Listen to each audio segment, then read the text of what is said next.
Good morning everybody and welcome to Wild Earth this morning. My name's Tara and joining me on Gunda this morning is Daniel, and back in front of control is Craig. And it is still quite an overcast morning, but there seems to be quite a lot of breakup in the cloud now. But these wildebeest were busy sleeping on the road as we approached this morning, trying to keep warm because there is quite a nip in the air now. As you can see, I've got my jacket on. But still not cold enough as the other day, so not cold enough to wear my beanie. So you have to wait for that one again. But if we can maybe pan back, but just through the trees, we can have a quick look as the dawn is rising, or the sun is rising through the break of dawn. But it'll be a little while longer before the sun actually does rise. So we'll have a bit of a drive around and maybe see if the sun will rise. They're beautiful colours this morning.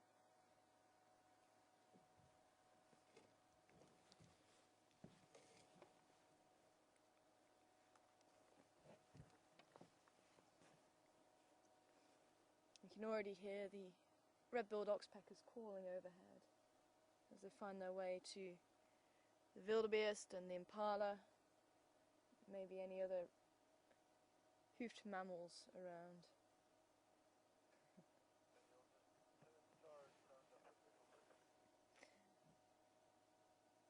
Now, when it gets a lot colder, especially overnight and in the mornings, you'll find the wildebeest sitting together and huddling together, and you can see them doing that now. They're much closer together at the moment, trying to keep warm. And their dark coloration will also help once the sun starts to rise. It'll actually help to heat them up a little bit, with dark colours actually absorbing heat much quicker than lighter colours usually. We're able to have a quick look at those in just a second. It's a shame we disturbed their slumber, unfortunately. It looks like they may just return back to the road to sleep, and the road will actually hold a lot of heat, especially while the sun is shining. It just warms up the ground, and that's why they will come out onto the road to sleep. And you will find that in other places like Kruger as well, especially the tarmac. The tarmac will hold the heat even longer than a sandy road.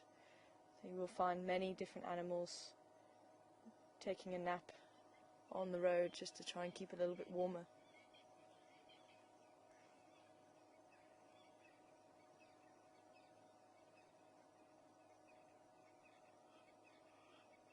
And there's a recognisable female with the chevron on her nose, the white chevron. And a calf does have it very, very slightly, but I can see it does have it. Standing off to the left, unfortunately it's not looking towards us now. At least on one side of its nose. It's very pale.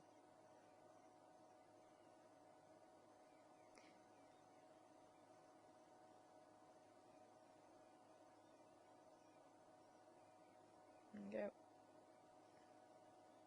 One down.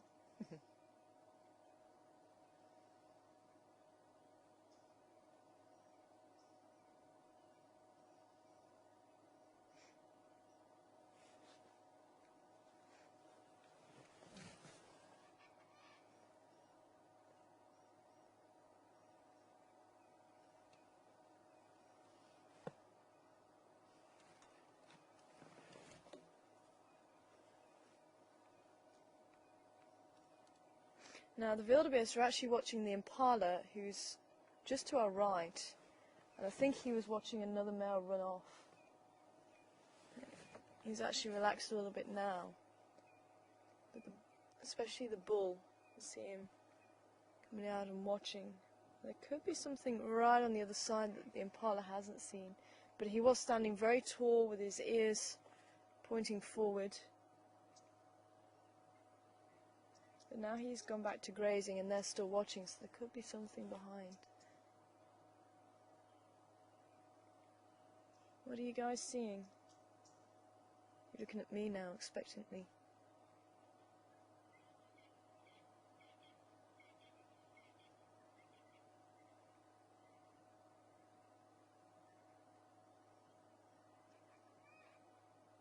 Maybe it's worth us trying to drive down that side. Seeing if there is something there. There seems to be a lot of action around here in the last couple of days, animal-wise. So I think we may sort of try and come back here throughout the drive just to see what is going on. You can see this bull, quite a lot larger than the females and very dark face. And his horns much heavier than that of the females. And one female just wants to sleep.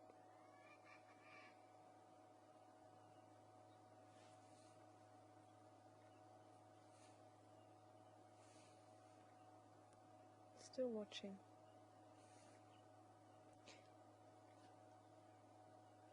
I'm sorry everyone, we're going to leave you to your slumber. I'll have a drive down that side and see what you're looking at, if anything.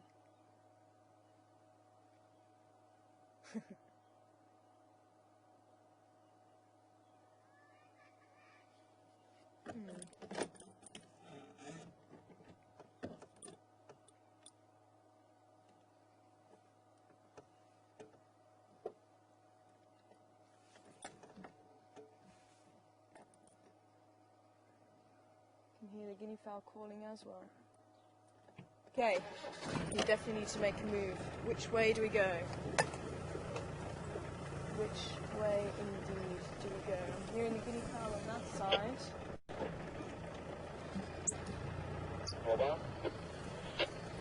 On the eastern side, they're looking on the western side.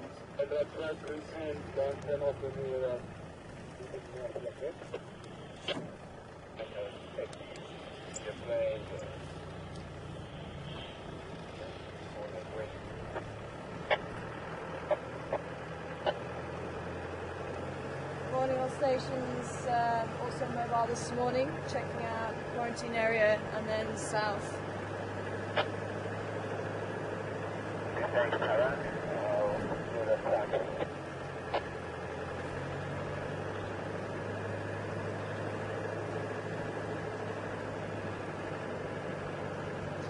If anybody did hear any calling last night, maybe lions, we did hear a lot of hyena calling around towards the dam.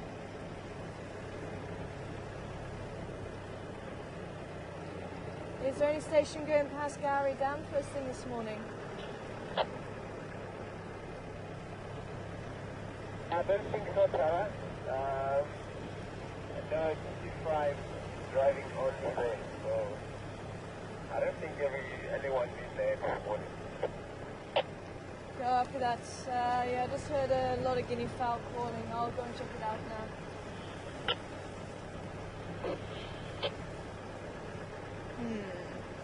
Yeah, let's go and have a quick look. I need to split myself in two. This is not useful.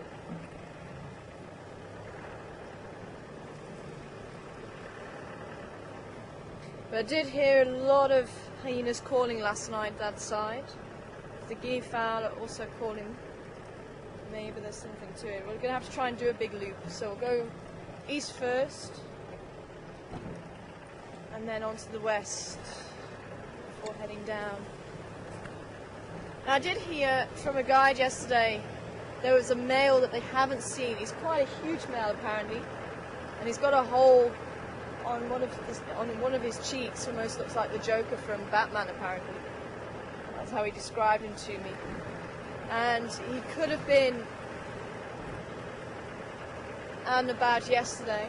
I think he was following a buffalo herd that was moving parallel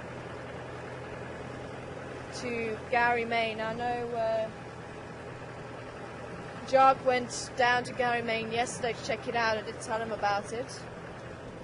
But unfortunately the buffalo hadn't crossed over at that stage.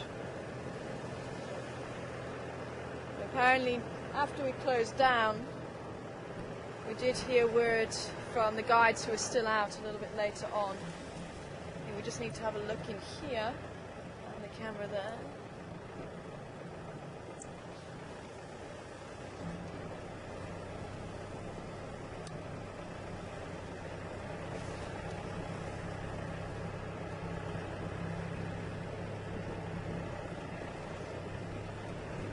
did hear that he may have crossed over somewhere around Treehouse Dam, but by the sounds of it he was still carrying on. So I don't know if he's going to be still around, but I do want to check out around Treehouse Dam, see if there's any tracks there, and maybe see if he's headed north. Okay, there's Impala looking as well. Are you looking at Impala? You spotted something for us, no? So you're going to make your way down there. Sorry ladies, I need to find the guinea fowl. I've got a date with the guinea fowl. Hopefully they're going to point us in the right direction for a cat.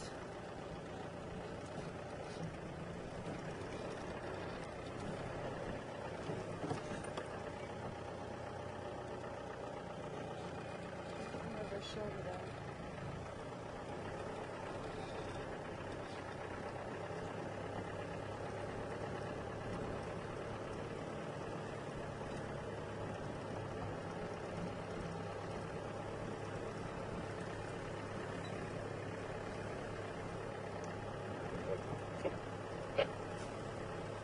Oh, thanks, Karen. Good morning to you.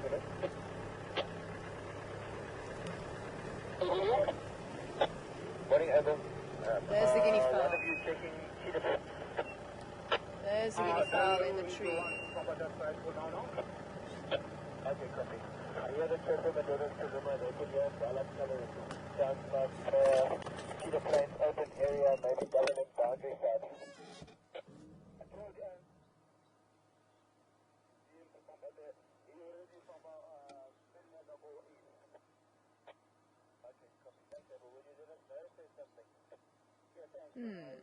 Let's go a little bit further down. What are we calling about guinea fowl? Okay, one's coming down. So there may not be something around. Or it may have passed.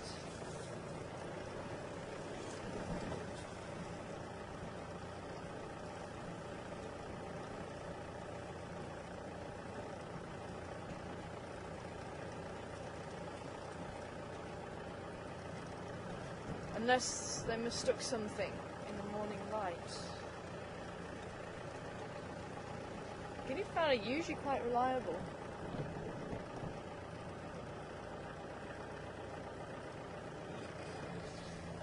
I'll do a loop anyway.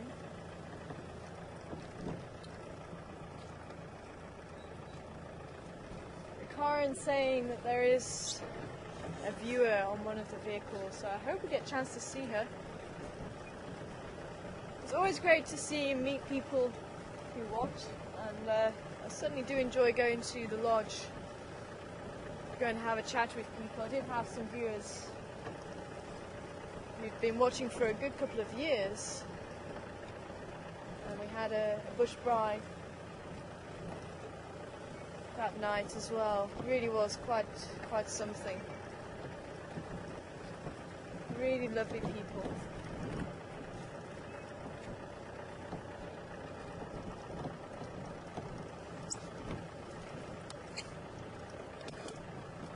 And if anybody would like to send through any questions this morning, please do. It's always great to hear from you.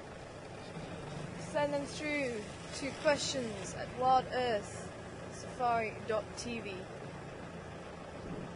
Questions@wildearthsafari.tv. If anybody hears any monkeys calling around the dam on the Waterhole Channel, please also let us know. Always helps. As if we've got somebody on sentry duty around the dam. Oh, look up there. Big footprints. Lion footprints went that way. He went that way.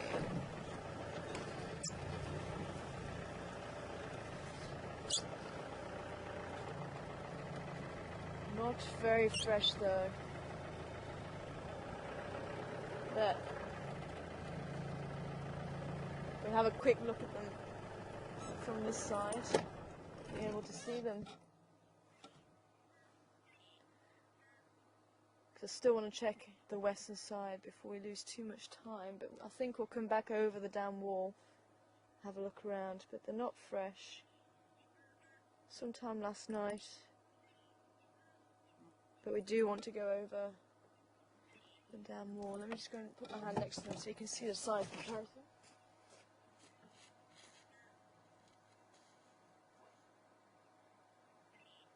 Big as your hand.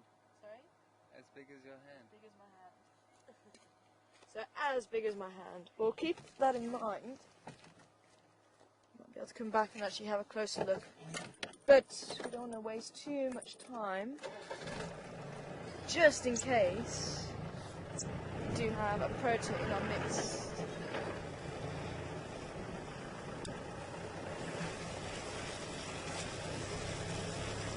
Could have been why the hyena were talking last night. It was, what time was it? It was around when we were actually having dinner. So it looks like the lion walked right past our house last night. Probably around that time. Maybe the hyena were talking to each other saying there's a lion here, we might get some food.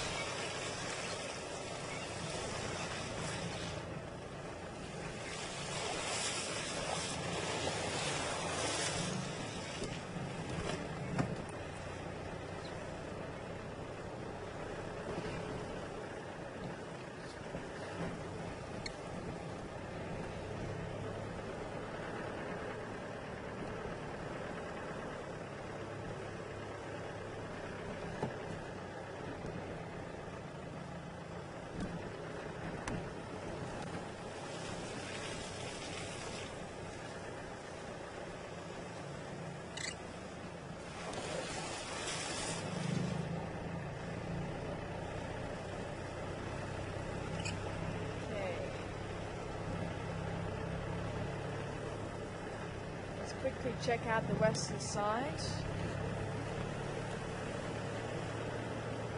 But that is the reason why I went with the guinea fowl, because usually they're quite accurate. But with them calling and then coming down to land, it could be that they saw something off in the distance.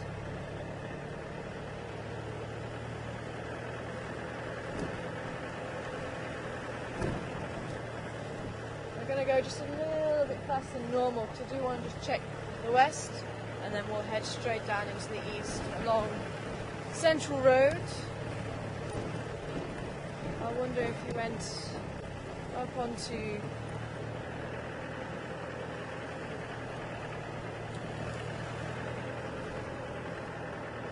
Gowrie Cutline.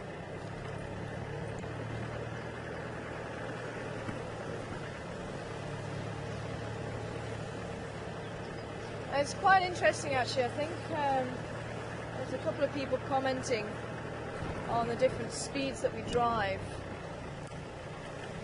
One thing to bear in mind is we actually really don't go above 20 kilometers. A little bits have made the way over this side now. Hey mister, what were you seeing that side, hey? Were you seeing something? Got a mini migration going on here. Yeah, all single file. We're actually following the same trail as each other. There's the calf with the chevron on his nose. Quick look.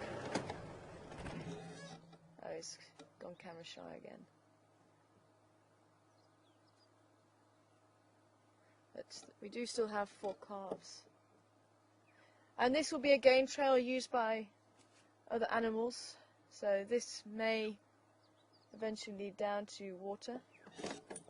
Sorry everybody, let's move on because we're disturbing their flow.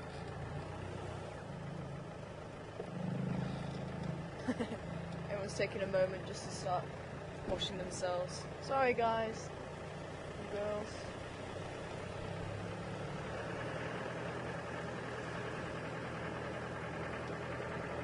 But single file, so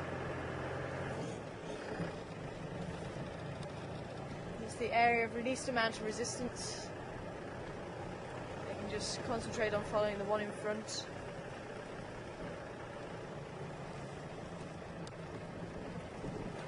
But you'll find that other antelope, and we have seen... Sorry? Oh, there's the hyena. That's what the wildebeest were watching. Ha! And its floppy ear! Good morning to you, lady. This is the matriarch of our local clan.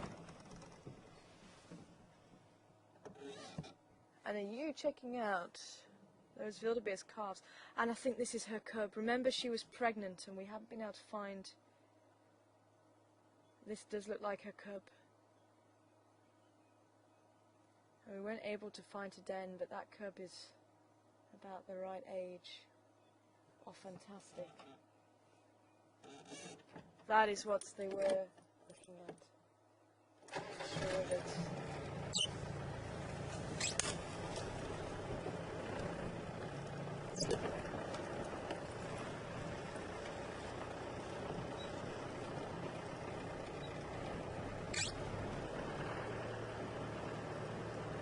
Just want to see where she's going to be going.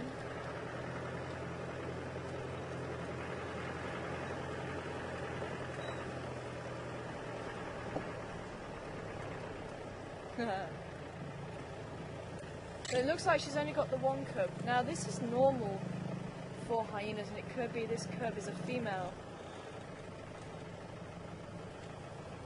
I actually thought she may cross into there. It looks like she may just be heading straight towards the wildebeest again. But sadly, with there being such high competition between the hyenas, if females give birth to 2 young females, you don't usually get more than 2. It is possible that one ends up killing the other, either directly or indirectly, because of the amount of competition that goes on. She's crossing.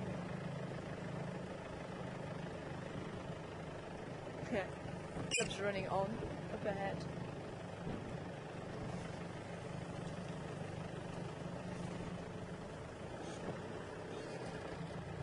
I was hoping they were going to walk down here so we could actually see them. I think we need to keep on the tail because it looks like she may have caught the scent of something. But as soon as a cub is born,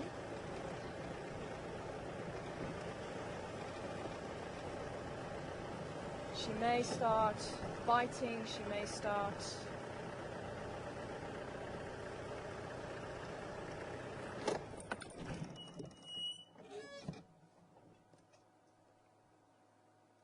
floppy ear has actually gone in here. Cub is watching. I wonder if she's trying to hunt one of these calves, although it's going to be quite a interesting one if she does. But they are very efficient hunters. Oh, there she is. She's just walking that way. I don't know if you can see the wildebeest right up ahead. Cub's kind of looking, going, "What are you doing, Mum?"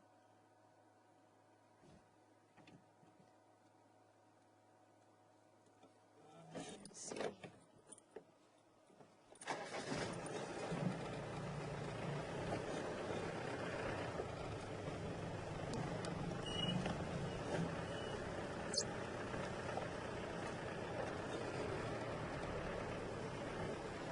Where did your mum go? She's using this game trail again, look.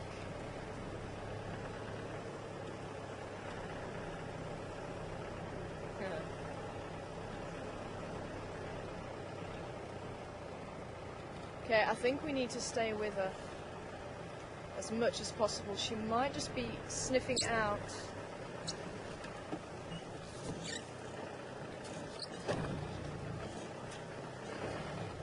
I still see the head bobbing up and down there.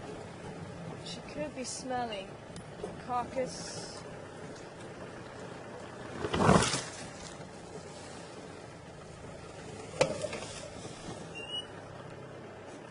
Or maybe even she could be on the lion's trail.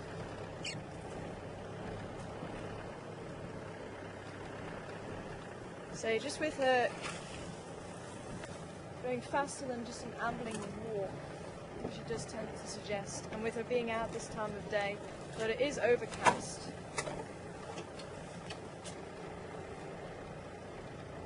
I think it is worth following her.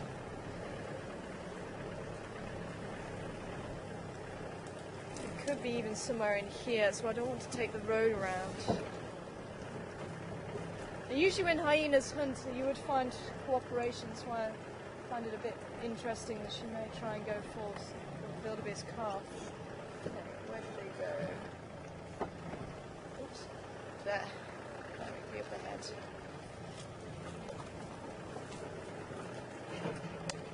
And this cub will be far too young really for hunting. Put it maybe around, I think it should probably be around 6 months. Okay, head this way somewhere. There.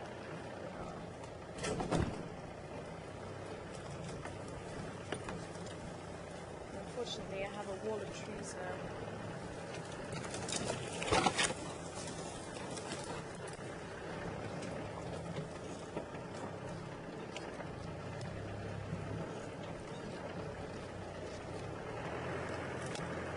Yeah, still got the one bobbing.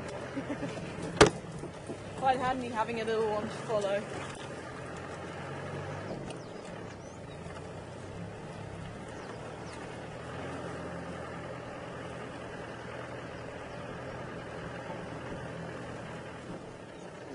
Is that a big hole there?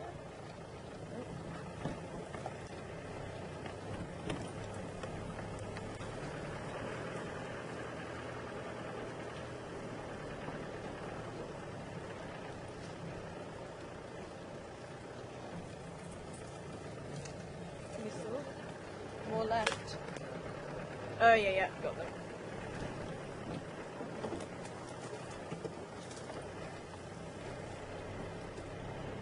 Yeah, she's totally ignored the wildebeest.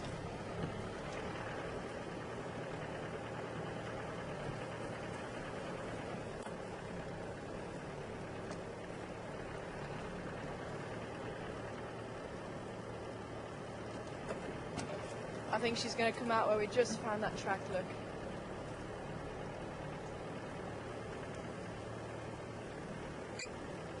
Okay, let's see if we can get a little bit ahead of her. Now we kind of see her intentions.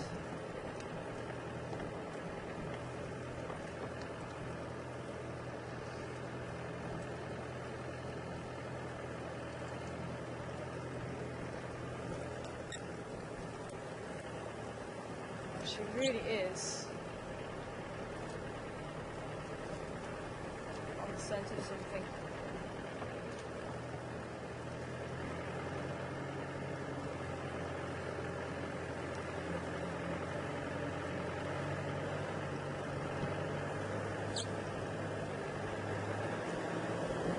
I wonder if she's going to come out exactly where we've got that track. Yes, she is as well. Look at this. So she is on the scent trail of the lion.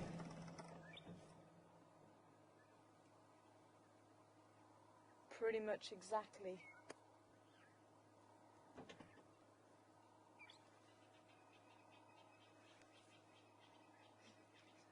As I say, I think this cub's going to be about 5 or 6 months old to be able to be following Floppy Ear out on an excursion to find meat.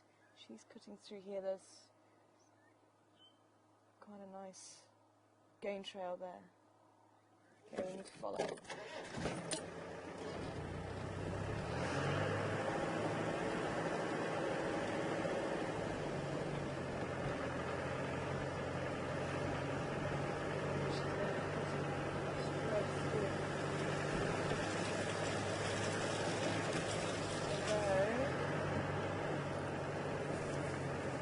A little bit wet, so I don't know how far we're going to be able to get it into the drainage line, but it may be we might have to just cut around and see if they pop out on the other side, maybe see if we can find the tracks of the lion, which is still up ahead at the moment.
must have gone in here.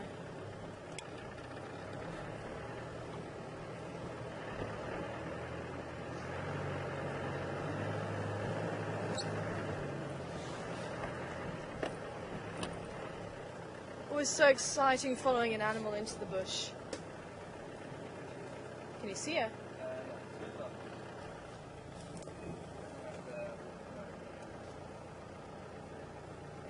Oh, she's going that way. Okay, I think we need to drive around there. Okay, so she's going that way, so we need to get onto that side. So I think this line did cut through right onto the side, which seems to be the normal trail for the Unkahumas. They seem to go right through onto Gowrie Cliff Line and up through Buffalo Subcon towards the north. We'll have to go back through here again.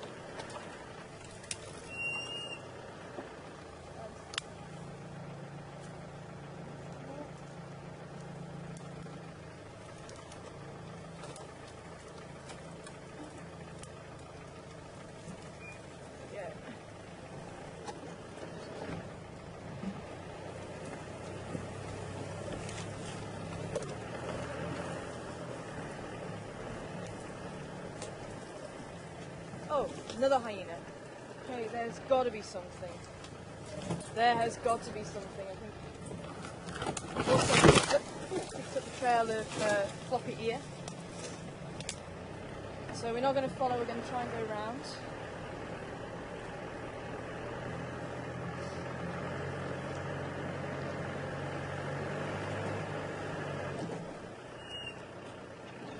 Something is definitely...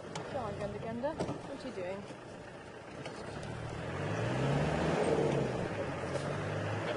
Something is going down. I really want to be a part of it.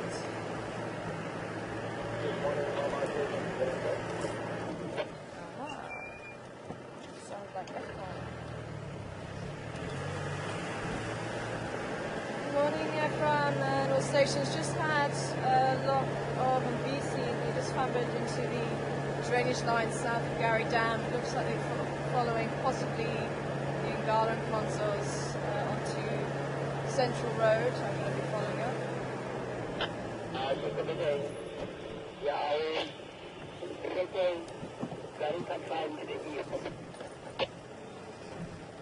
Sharpie, thanks Ephraim. I think that's the way across through.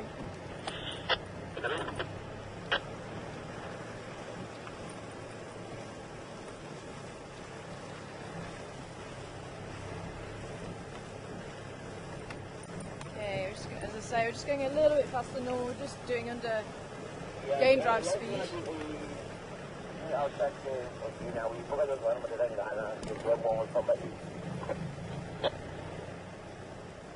Confirm which dam wall? Ah, so he did come onto the dam wall. And he did fan the east. He did go east. Okay, come on hyenas.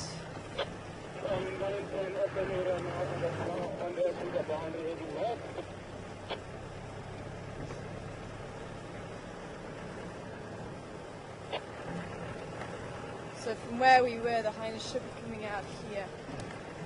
It did look like they were coming out of the drainage line. Fortunately, when they get that speed on them, it's very difficult to actually follow them. I'm just hoping they did make it out this side.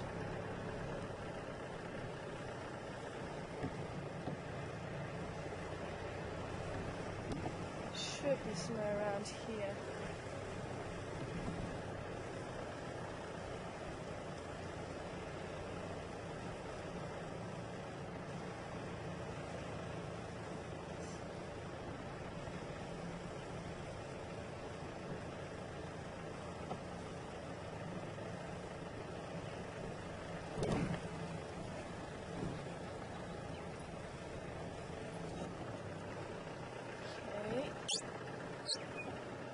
Just go on a little bit more up this side.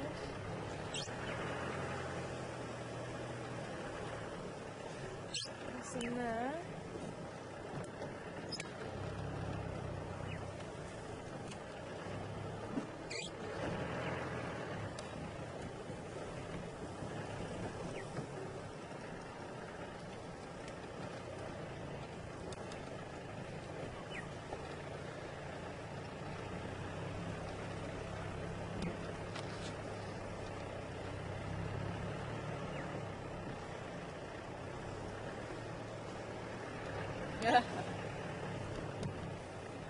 Good morning, good morning. Good, how you doing, Ephraim? Oh, sweet man. And we forgot Ngara last night. On that side. So he did actually go over, because I'm waiting for these hyena. They literally just came through the drainage line, but they were just going too fast for me to follow. Oh, So I was hoping they would pop out here. must be. But it looked like they literally looked like they were on the trail of the line last night, and they actually popped out exactly where he popped out. Yeah, the land must be now in the Kruger. Oh, shame. Yeah, He was a big one. So yeah. I don't know, how are you? Good, good. I hear you guys watch Wild Earth, is that right? No? No? Okay, I'm getting some wrong information there. So yeah. I think the next time we have to be what? Yeah. Okay. Now we just got told that you may have had somebody from one of our viewers on your vehicle. So I thought I'd say hello, but obviously not. Yeah. So yeah, okay. Thank you very much. No worries. Well, I'll see if I can have a look out for these hyena anyway. It was the three of them. So it looked like they definitely got a scent of something. Yeah, that's really big. Yeah. Thank you very much. Alrighty, thanks Ephraim. Enjoy.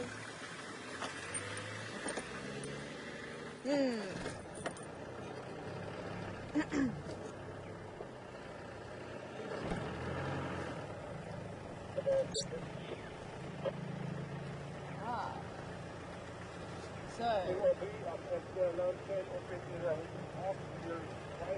go on hyenas, where are you?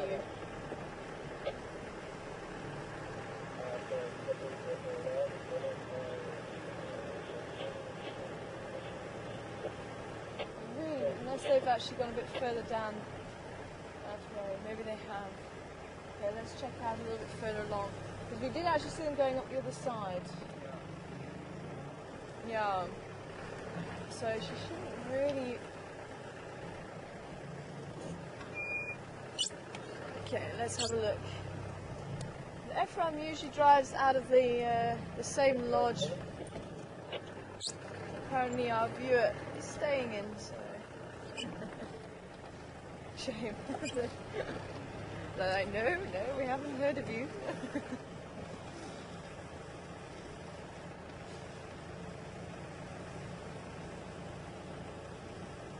Oh, floppy ear, we'd love to see you again.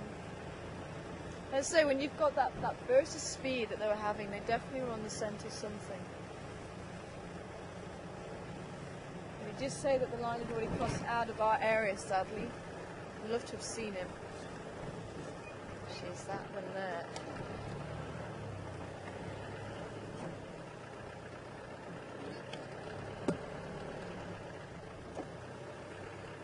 Nope. Branch looking like me.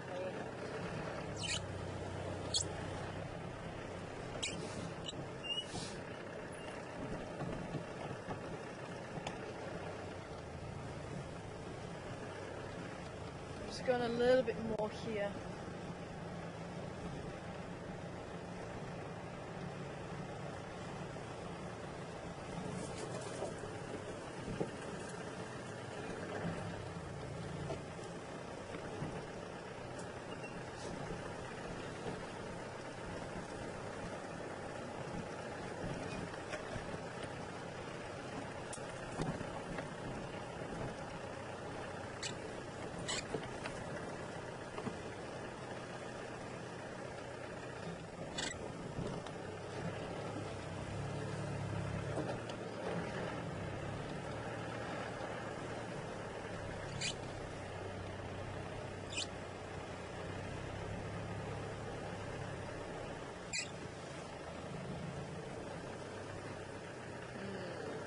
So maybe they diverted, maybe someone else was using the same game trail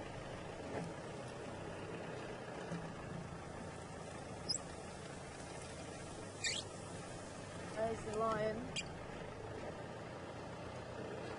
And they were on the same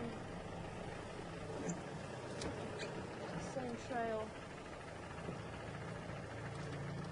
It looked like they're on the same trail, but actually they're on the trail of somebody else. And maybe they diverted somewhere in here, in the drainage line.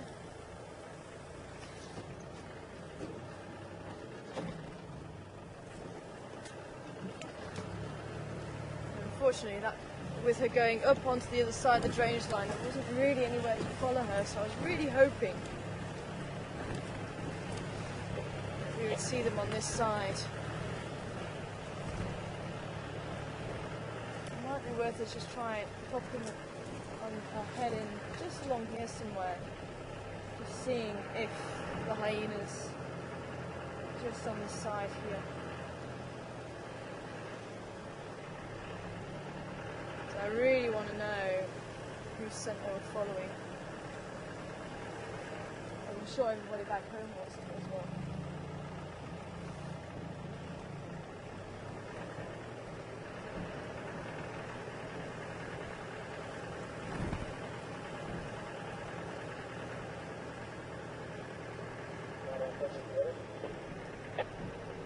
Standing by?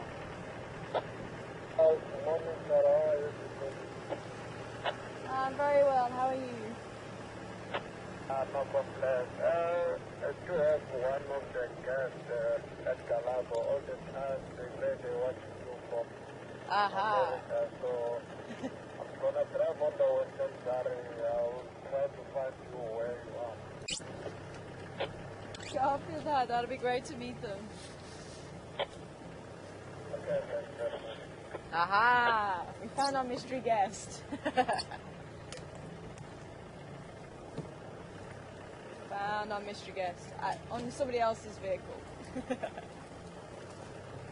Okay, so where we lost them would be somewhere around here, I think. Ooh.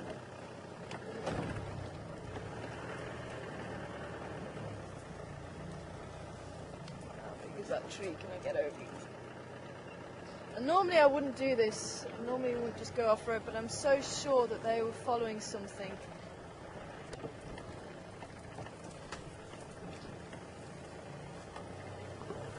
And I'm willing just to have a quick look here. Okay, it's mine this tree here on the right, on the left. And I'm just wondering if it's something that's happened in the drainage line here.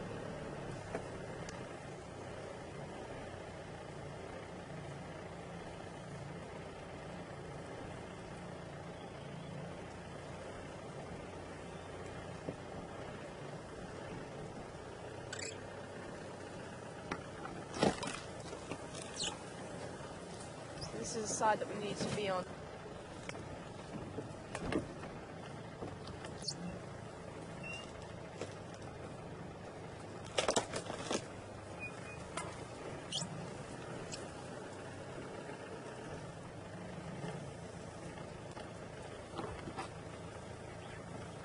In fact, this is the exact spot here that we caught in Duna that time, and he was with the vervet monkeys.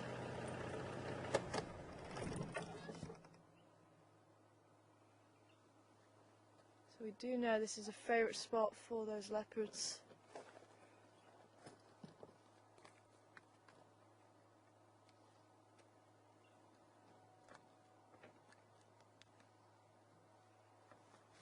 Just want to have a quick check of these trees, just see if there's anyone sitting up there.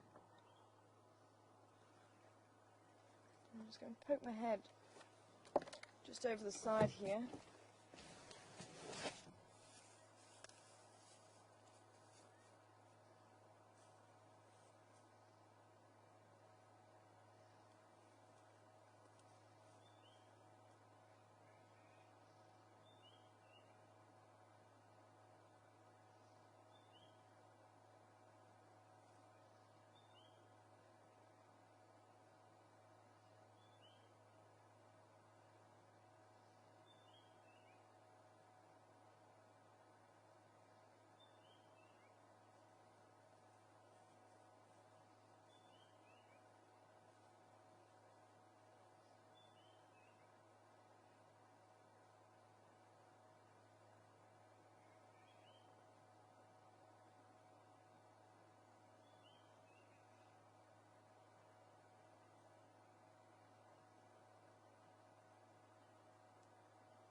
All seems very quiet.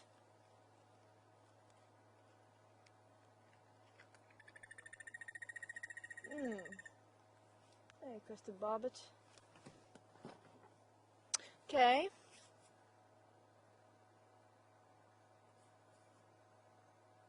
Can't hear anything. I can't even hear any cackling, so they did have a scent of something.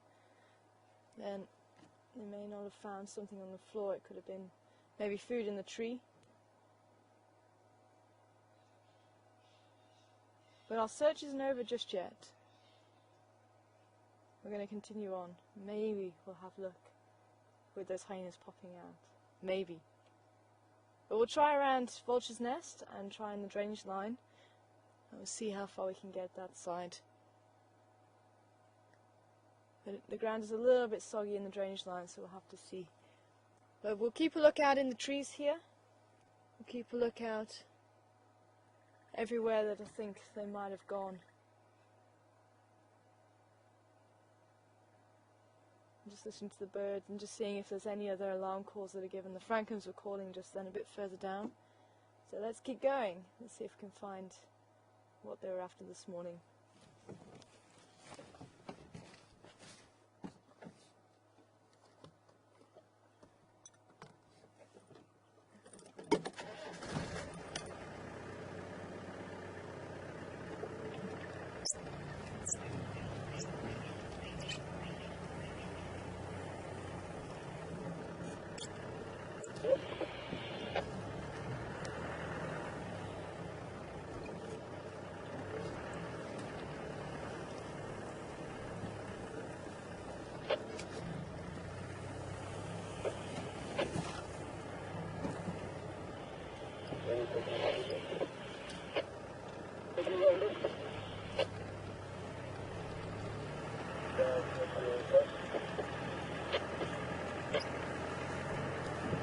And as I was saying about the speed, she got sidetracked by the wildebeest. There's a few people saying about the speeds and the differences of the speeds. But it actually looks much faster than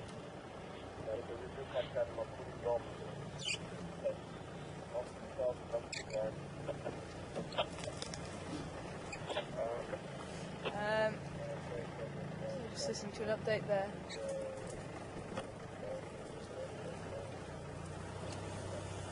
But yeah, because of the narrow field of view, it does look much faster than what we go. Normal game drive speed will be about 20, sometimes 30, depending on which reserve you're in. Just watch the there.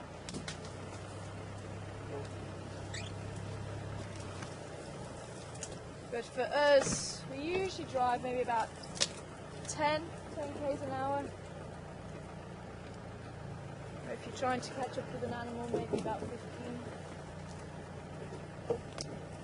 Just because it does look so fast with that narrow field of vision. Because obviously you're losing the periphery, which helps to slow things down a little bit.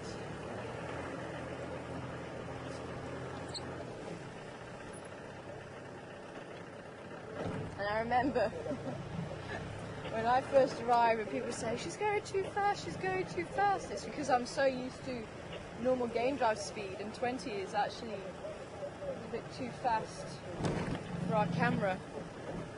And yet that's what I was doing. And I said, no, just go too fast. Because you do, when you're a guide, you get into that normal speed.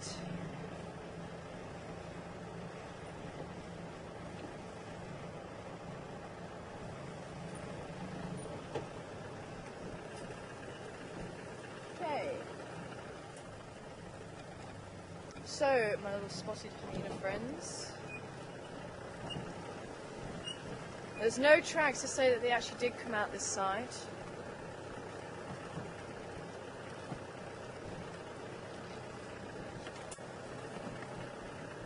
Could be if they did cross onto an area where it doesn't show up too well.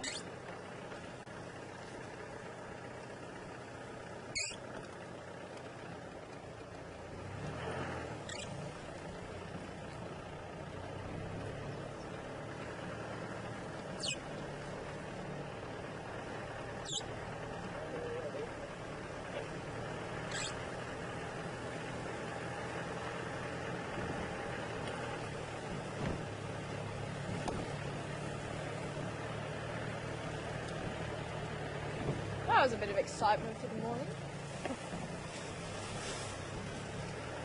I hope that woke everybody up. It certainly did me.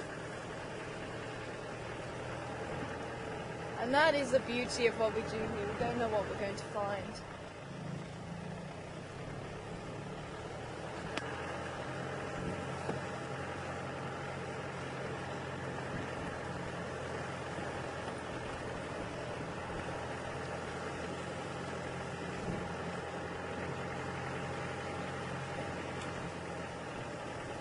Okay, the Natal Franklin running in the road.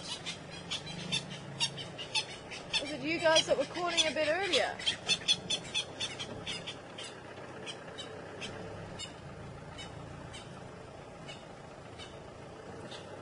Noisy, hey? There's one just in the tree here. Oh, no.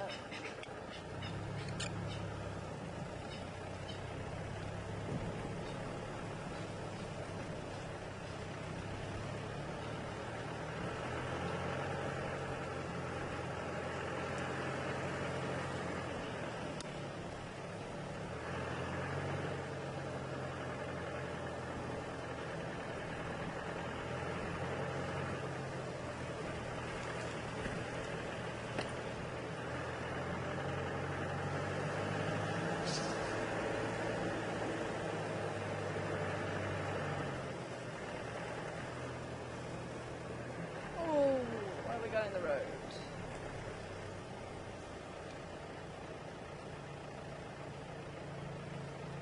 Franklins. It looked like there may have been a mongoose.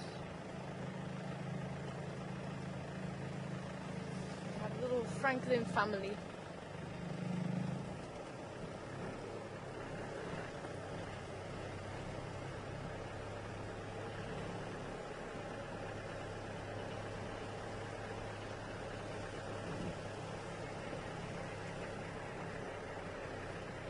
Come on, little one, you're getting left behind.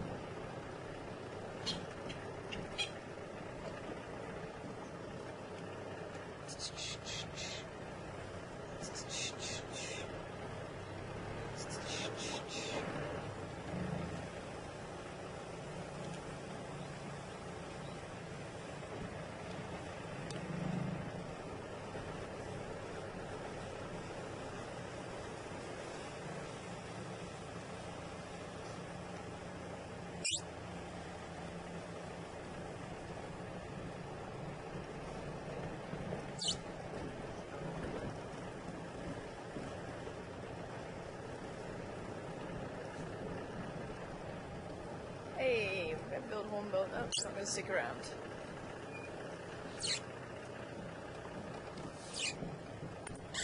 Okay, just checking here, see if a hyena's popped out here.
Andrew come in? Andrew, that was breaking up a little bit, so I confirm there's Ingwe close to Buffalo Dam.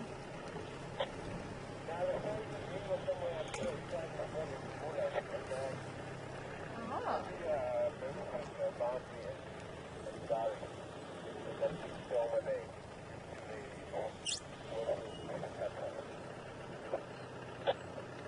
Good copy. Do you know how many stations are responding? I'm not sure, but must be one thing turned off there.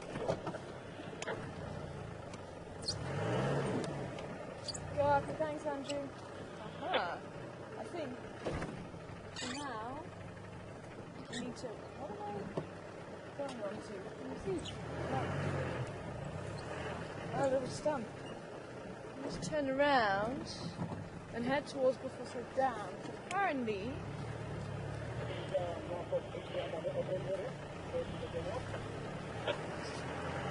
Ephraim might have found a leopard.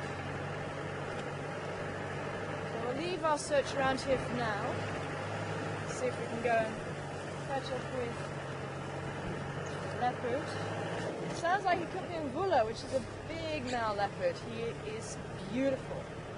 And he doesn't come over this side very often. Ephraim, come in.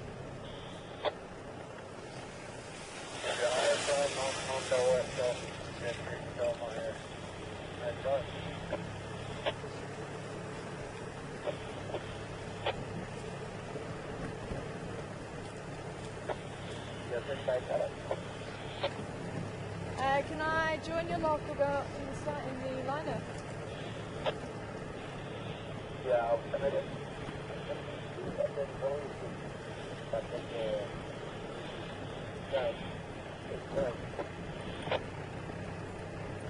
Sorry, confirm. Will I be able to see it from Buffalo Cliff Line?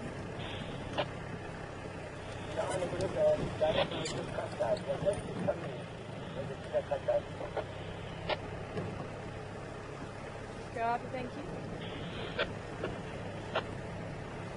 Okay. I think Ephraim says that we should be able to see it, so let's try at least.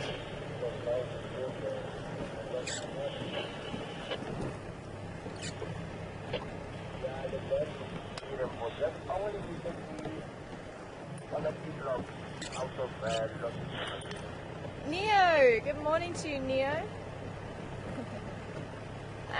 Asking, can one hyena defeat a male lion? Depends on how big the lion is, Neo. If it's a cub, then yes. If it's a fully grown adult, or even a sub-adult, I'd say no. Maybe a sub-adult, so that would be quite a close call actually. But certainly an adult. Hyenas are much smaller than lions. But if you get a group of hyena, they can cause some serious injuries, if not kill a lion. And they've actually been nicknamed eternal enemies, and I think that is very true.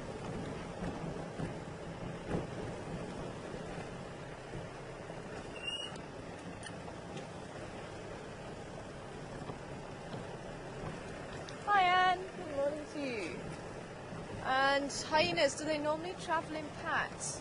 They can do, especially if they're out hunting. That's why it was confusing me a little bit when it looked like she might be going for the wildebeest or even the calves. They're very efficient hunters, but they will generally hunt as a group.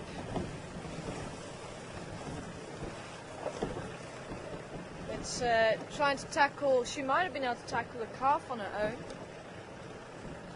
Can't see her really tackling an adult on her own, but certainly not with the cub. The cub was a little bit young to hunt. They'll only start hunting when they're about a year old.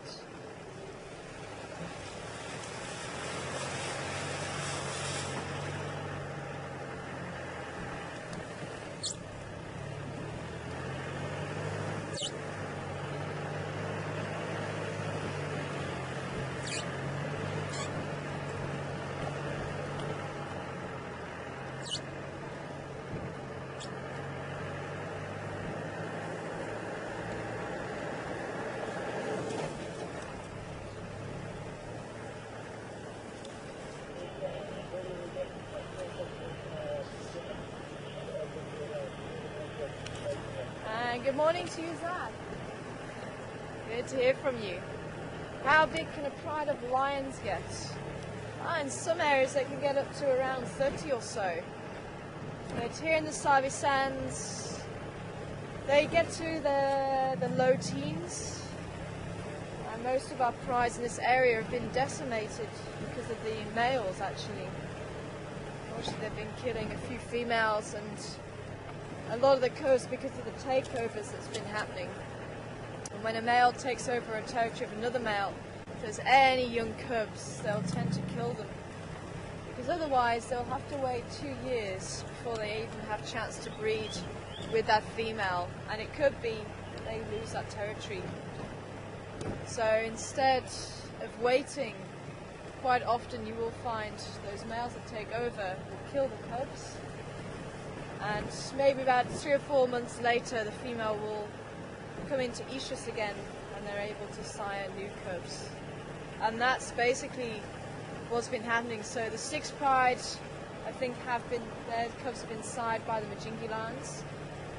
And I think there is another female who we thought may have been the Nkahuma female, but it may not have been. It may be from the 2+1 pride, 2 females plus 1 male, and I think the male's no longer with them. But apparently she was seen mating with one of the Majingilans. So it could be that female with the 3 cubs might be her, and they might be sired by the Majingilans. So they have been very busy since the takeover from the Mapokos from this area. But up in Botswana and Chobe, you get these very large prides. And I think that has a lot to do with how they hunt, how efficient they are at hunting and what they hunt. So in Chobe they've been killing, or they were able to kill bull, at least adult elephants, because there's so many of them. Whereas here you don't see prides hunting elephants. There's not really any need to. There's a lot of other game around, including the buffalo. So they don't really need to turn their attention to elephants.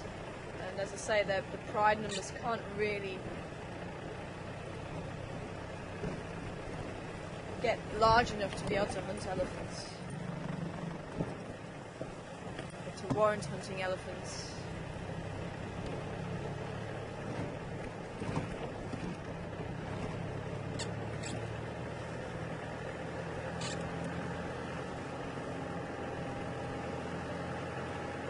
So, for those of you who may have just joined us, apparently there is a leopard right on the boundary. And I think Ephraim did say we may have a chance to see it.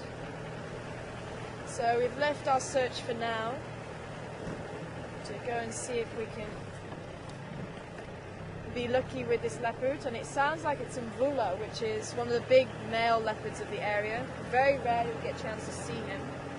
So I'm taking this opportunity and I'm hoping we're going to have a chance to see him. It really is quite a beautiful leopard.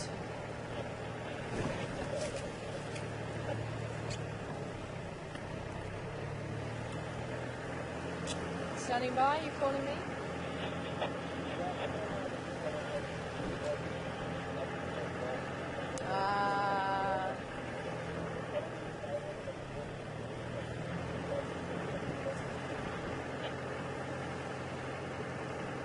Good copy. I'm almost there anyway. I'll come through and just explain to the viewers what's happening.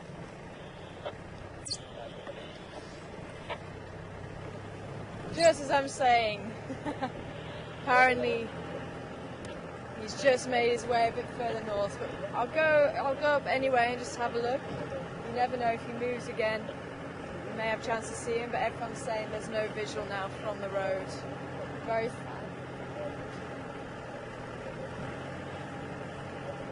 He was just at the junction here.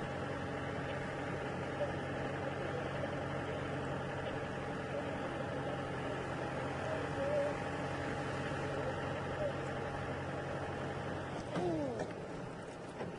Sorry, little ones, you're a little bit too well camouflaged. You can see see them moving on the road. There's two little grouse which would have been nice to have seen, but they're actually mixed in with the dung, so I couldn't actually see them. I saw them at the last moment.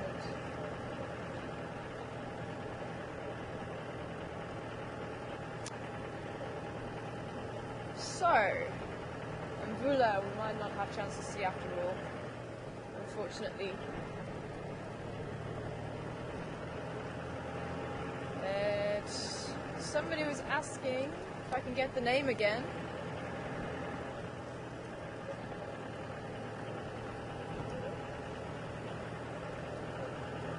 Did you catch the name? Susie! Okay, hi Susie. Susie, sorry I didn't catch your name first time. Good morning to you, Susie. Wanting to know how long a cub can go without food, or between the nursing.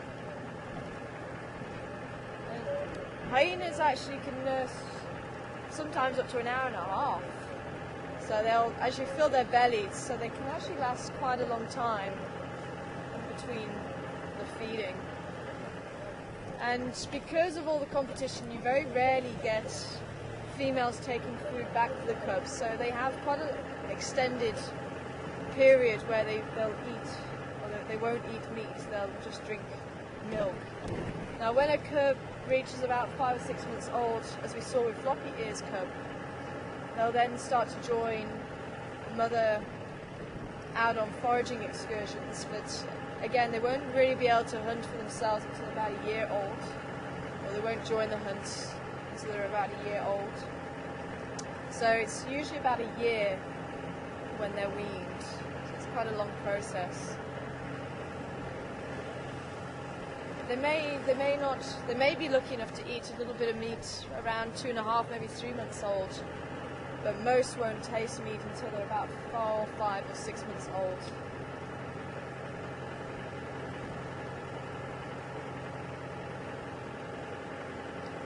What is quite interesting is both Mark and Patrick have said that they've seen hyenas here in the Sabi Sands taking meat back to the den when there has been cubs, which is quite interesting. So it could be that there's a difference in behaviour because of the amount of prey available, maybe because there's a lot of prey here and maybe a lot of predators, so they have a lot of carcasses, so there's a lot more food opportunity. Maybe that's why they're more willing to take food back than maybe hyenas further north around the Serengeti, maybe even Botswana, Tosha Pan, that sort of area. Very interesting to hear the differences between the two.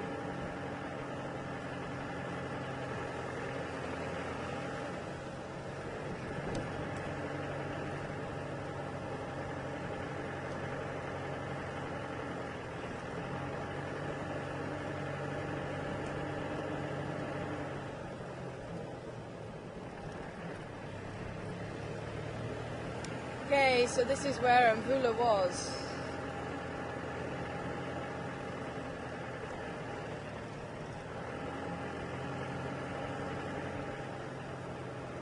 So unfortunately he didn't head south.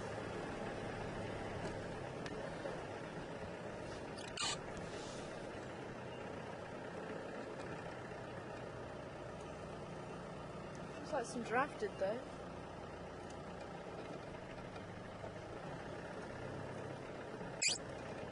The question is, can we still see the vehicles?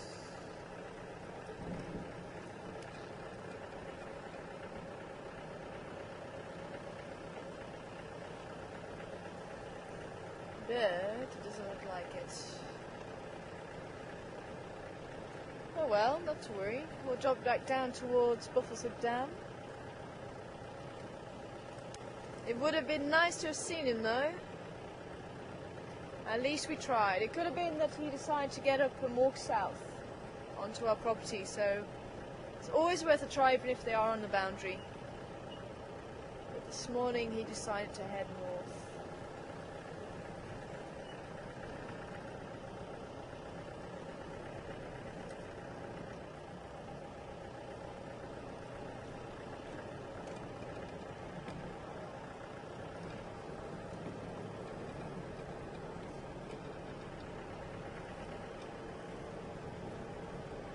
Good morning, Amanda.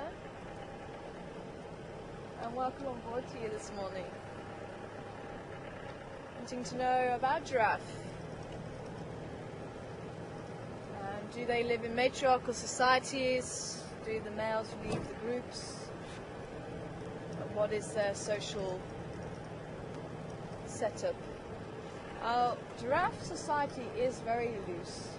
Some days they can be in a herd, some days they can be on their own. So they don't necessarily have to be with other giraffe. It just depends what they feel like on the day.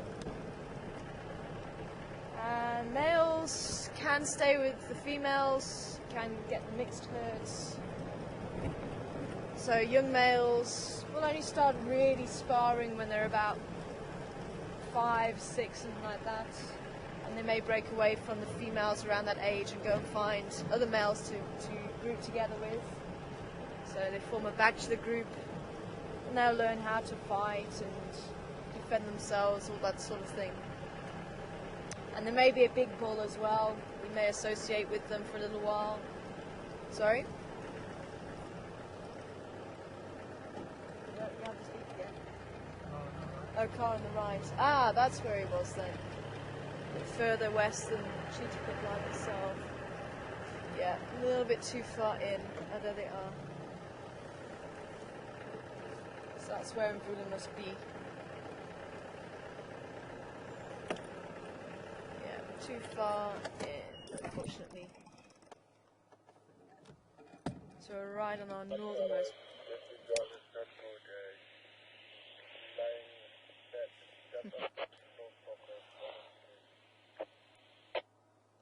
Copy that, thank you. Yeah, we thought you were further east from where you were. But we'll just have a quick scan around from this side, see if we can see him if he moves.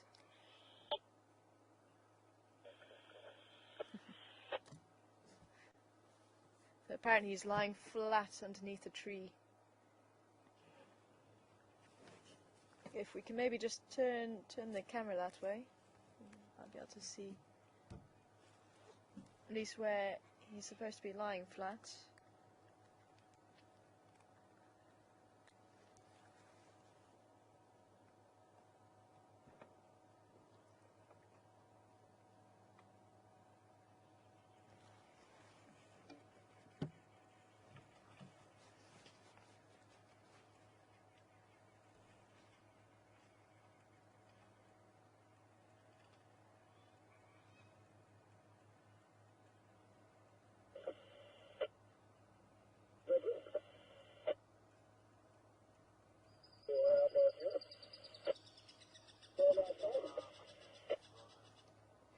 So that's where he was. Just have a quick look.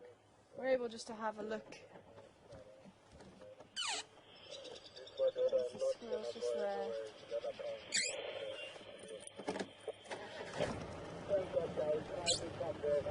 You're able to see the squirrel just in the tree.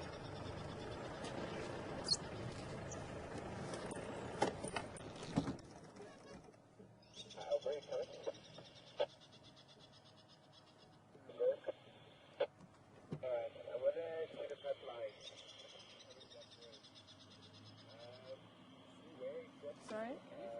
Yeah, you need to follow the trunk up and then take the left branch and it's sitting just on top of the hole there. Yeah.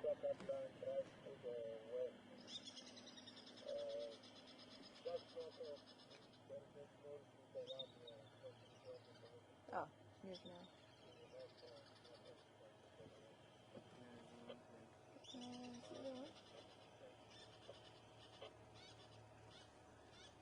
He's not happy about something, but he's not looking towards where the leopard's supposed to be. He's looking that way. Oh, fantastic. Good morning to you. That's awesome. Let me just come and drive by you. Good morning.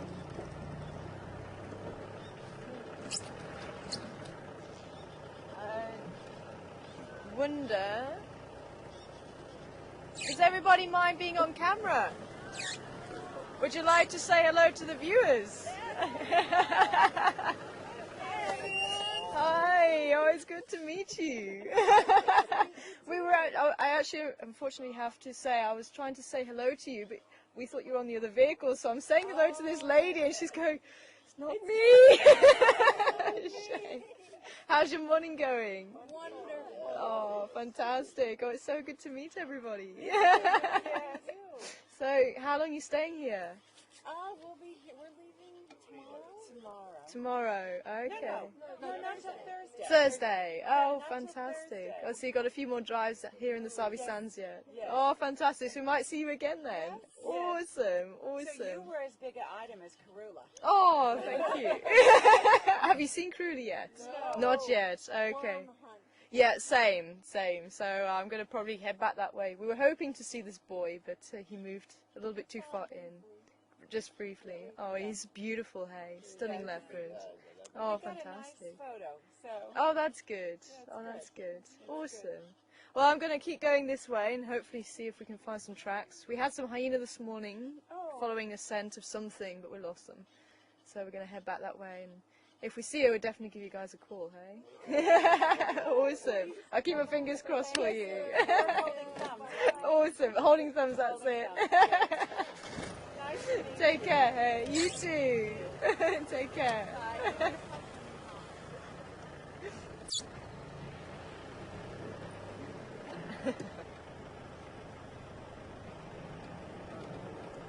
Sorry? No. Unfortunately, we can't go in there. This is our northernmost boundary. So the animals are free to come and go as they please, but we humans have our boundaries. So for anybody who, whenever we say we can hear a squirrel calling, hopefully you could hear that sound of the squirrel calling, and that's the alarm call that we listen out for.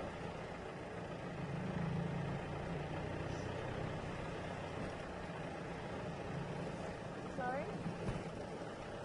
So I can't hear you? Are they? Have they stopped? Let's have a quick look then.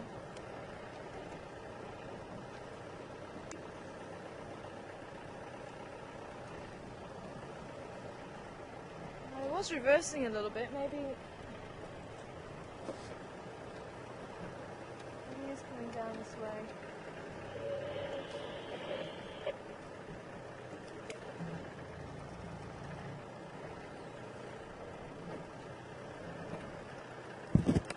Sorry, standing by?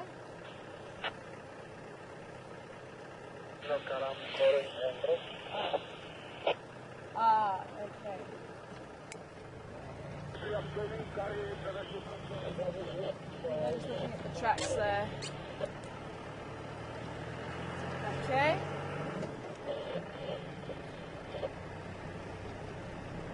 And even just sometimes you don't get the alarm calls. And what I have noticed with especially wildebeest like this morning, they don't tend to give an alarm call for hyena. But what we did find the other day when Karula crossed over towards Philemon's dip, and the wildebeest were watching her, but they didn't, or they may have been watching her or the waterbuck who ran away. But they didn't give an alarm call. Now that was very weird for me, which made me think maybe they were watching the waterbuck who was running away from her, but not actually seeing her. But then Sebastian said that he was watching wildebeest once, and I think it was one of the boys, and they also didn't give an alarm call for him. So usually the antelope do give an alarm call for a predator, but on occasion, for some reason, they might not. But certainly with the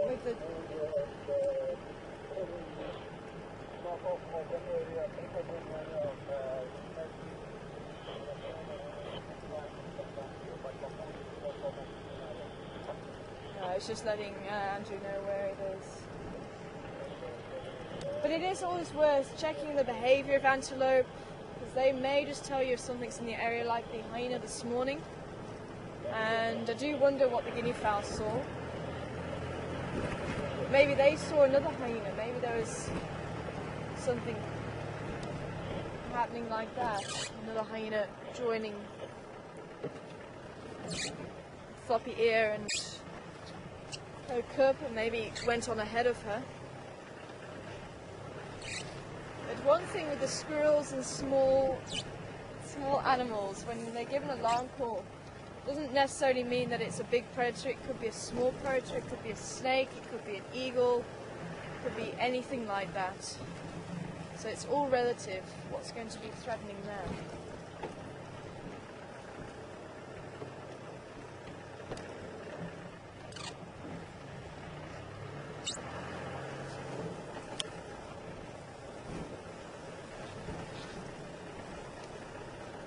Good morning, Estenio. Good to hear from you. Been a little while. Wanting to know, is there any leopard that's lived longer than 12 years on the reserve? Yes, there is. Karula's mother, she's reaching into her late teens now. Whitecloth, she was still going strong. She was about 17, I think. She was the oldest known female.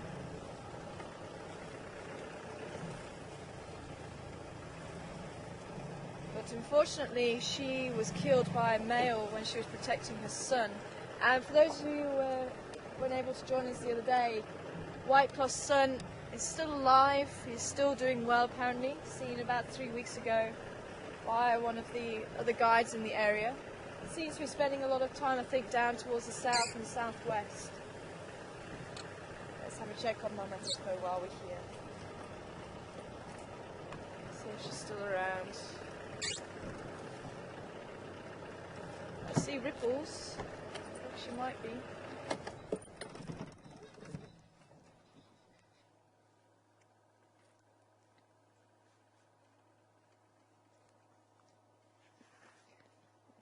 There's one hippo. I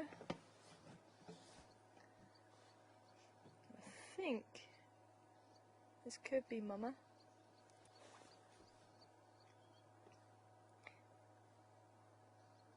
Have to see if baby is going to make an appearance. There's baby. Just briefly.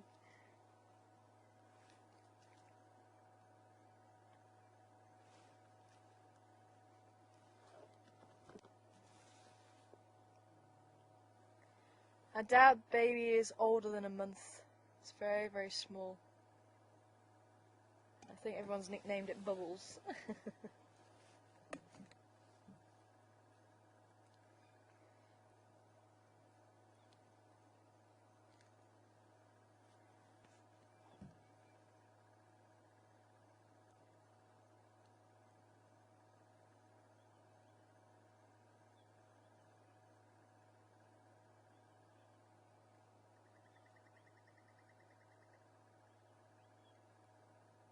There he is, just to the back.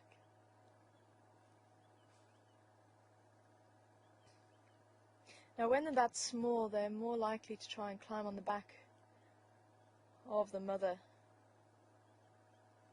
to help save a little bit of energy.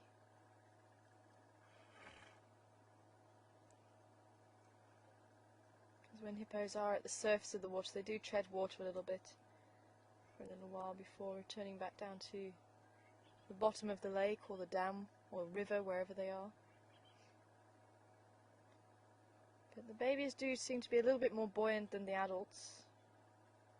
The adults, there is a little bit of buoyancy there, but not a great deal apparently.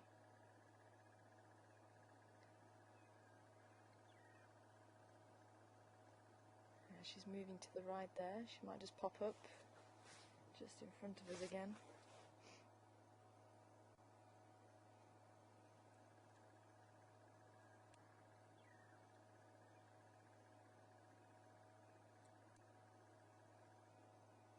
She is again.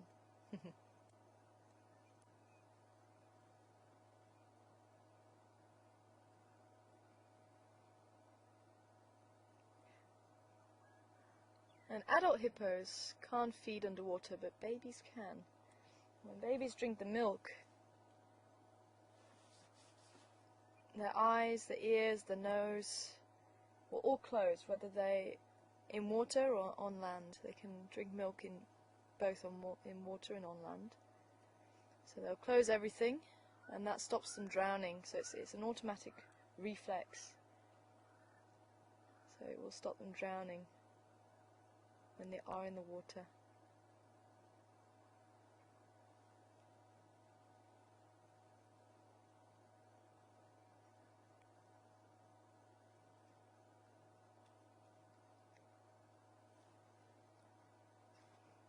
Oh, it really is just so tiny.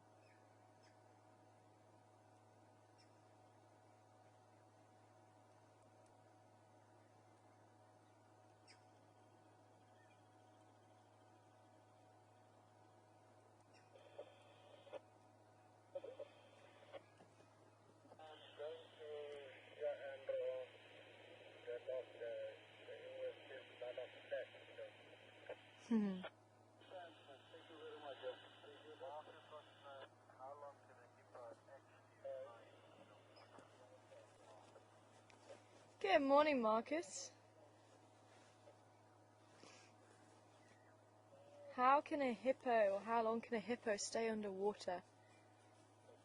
Is your question. I know there is a bit of a debate, but generally it's around 5 minutes. I think when they're sleeping it's probably a little bit longer, because obviously the heart rate actually reduces. So they're probably more likely to be able to spend a little bit longer under the water, maybe a couple of minutes longer. But usually it's around 5 minutes, 5 to 6 minutes.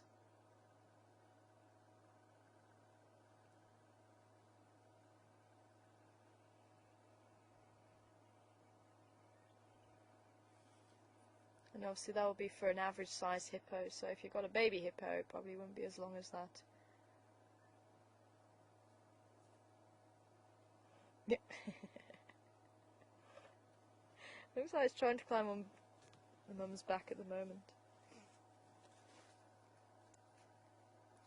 Now normally when females give birth they'll find a shallow pool to give birth in, and that she's probably been using the shallow part of Buffelshoek Dam to give birth. They can give birth on land as well, but they may remain in the same place for a couple of months and then catch up with the rest of the family. What we found was Bob's mum stayed at Gowrie Dam for a good 6 months, I think it was, before I think her family actually found her.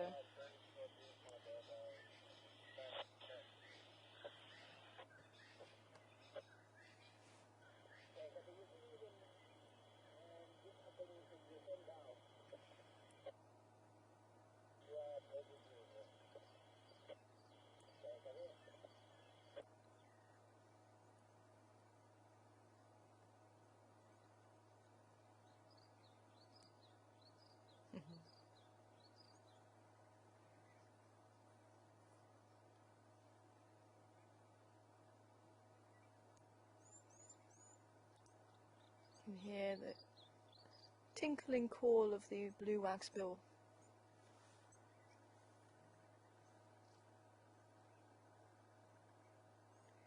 Just scanning the banks just in case there's any movement there. Maybe even some birds, or even a tawny or spotted cat.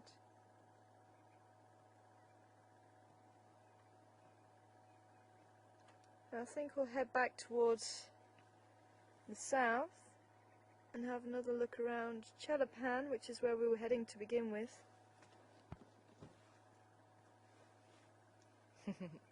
And we'll leave the mother hippo in peace. We're good to catch up with little Bubbles.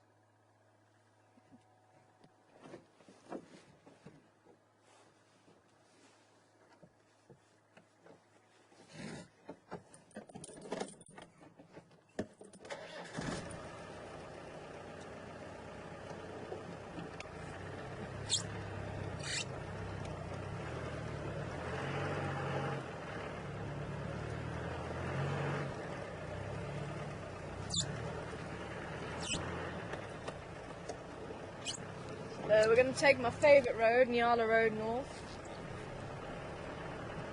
See if there's any tracks around. and we'll see if there's any tracks of Karula around. I think Chelapan for now.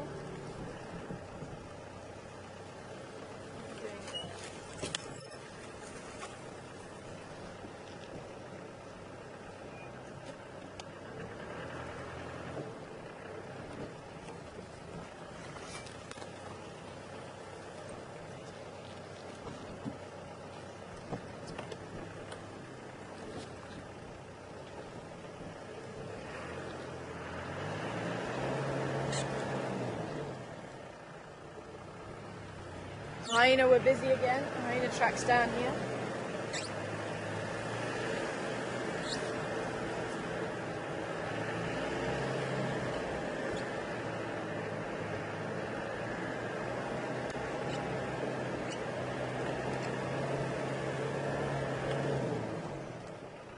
And the sun is starting to come out. So it might be worth us making our way back towards the open area.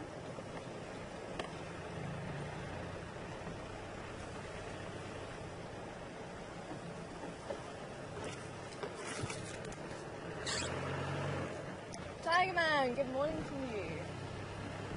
What is the meaning of Mvula? It means rain.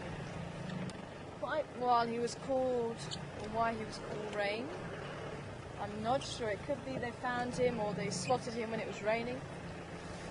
Maybe as a cub he would always be out in the rain. I'll have to find out. But he's a big male that has only really started migrating towards this area. And the road that we're on now, Hippo Pools Road, which is parallel, this road, Gwari Pan Road, the Drakensberg Drive a bit further south, Cheetah Line. Those are the only three roads that we've really picked him up on as far as I know. And it is believed that he sired Karula's daughter, her first cubs. So she's known as Tandy, to us she's known as Saseka. So it's believed that she was seen, or I think she was actually seen mating with Mvula. She did have two cubs, but unfortunately has lost one. And unfortunately cub mortality is actually quite high amongst the predators. And that's one of the reasons why Karula is such a special cat, because so far she's managed to rear 2 sets of cubs successfully. And I hope, I don't want to jinx it, I hope she's going to do the same with the 3rd set too. And for those of you who are watching for the first time, Karula is our resident female leopard, and her extended family do live close by. One daughter off to the west, one daughter off to the east, her mother also to the west. The boys are still using, her second litter, are still using this area, Mushu and Induna. And I do wonder if that's who the hyena were following this morning, one of the boys.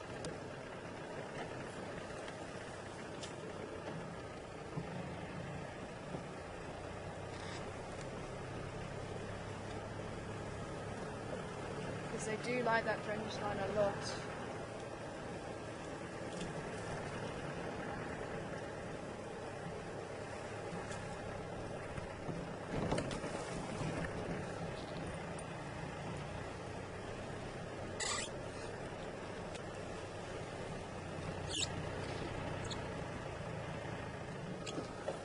Hi Alan, good to hear from you. Ooh. Oh.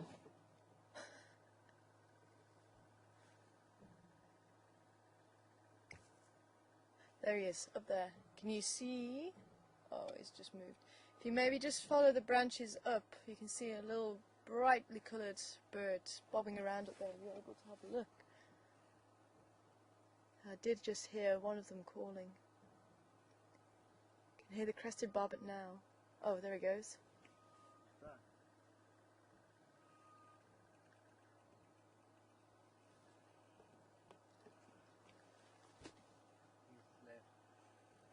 No, it's still there. Oh. It was literally still there. Maybe he did fly. That's a shame. I can hear...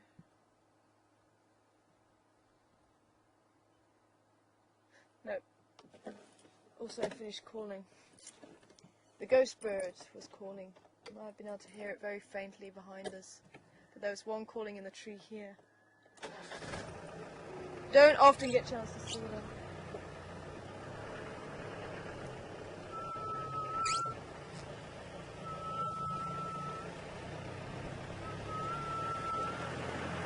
Alan, wanting to know, do we have a built-in compass, or how do we know where we are? Do we take landmarks? For me, this area was quite difficult because there was no landmarks. We had, on my old reserve, a 600-metre high escarpment which pointed north, which was brilliant. Wherever you were on the reserve, you could see kind of where you were, and if the mountain was too far away, you knew you were kind of getting a little bit too close to the boundaries and needed to get closer to the mountain to get home. Whereas here, no such luck, unfortunately. Oh, who's been around here? Buffalo. So it took me a little while longer, as a lot of you will remember, trying to figure out where I was. But you actually start to learn how the roads turn, you start to learn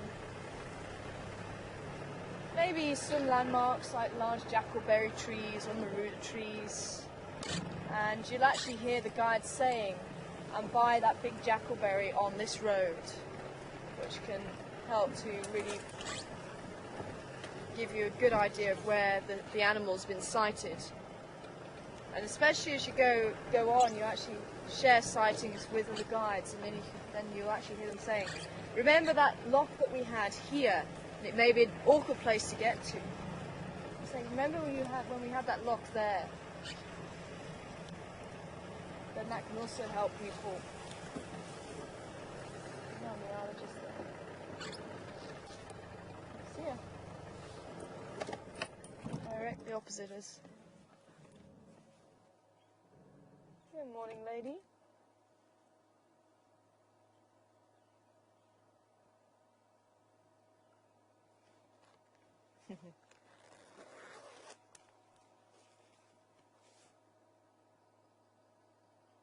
Immediately you can see those big ears and that chestnut body with the white lines. So immediately we know she's not a bushbuck. She is a Nyala. But it is one thing that you do need to check for in an area like this, because bushbuck would favour this area too.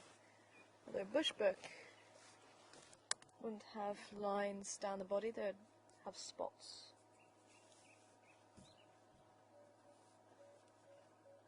Although on occasion you may get a bushbuck with a couple of lines, but not as chestnut brown coloured as a female Nyala.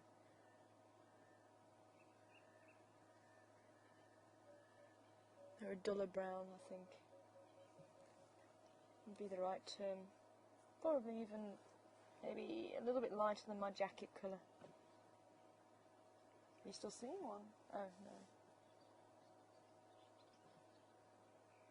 So yeah, for a bushbuck female, maybe a little bit lighter than this colour brown, but more of a brown rather than a chestnut brown. If that makes any sense whatsoever.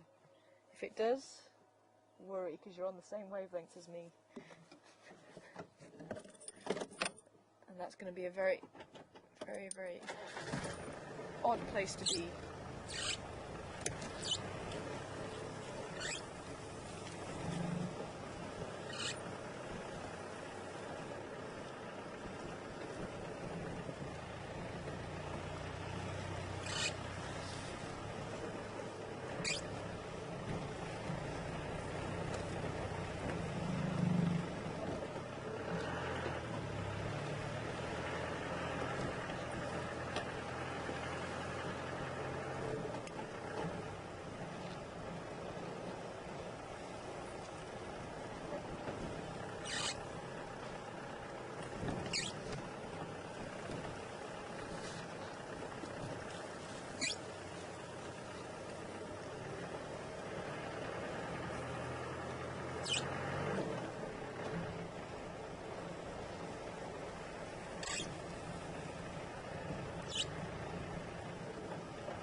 Right, so Nyala Road North.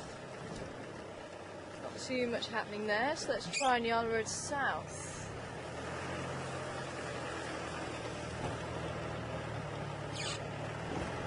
We'll take this all the way back towards Chelapan onto the open area.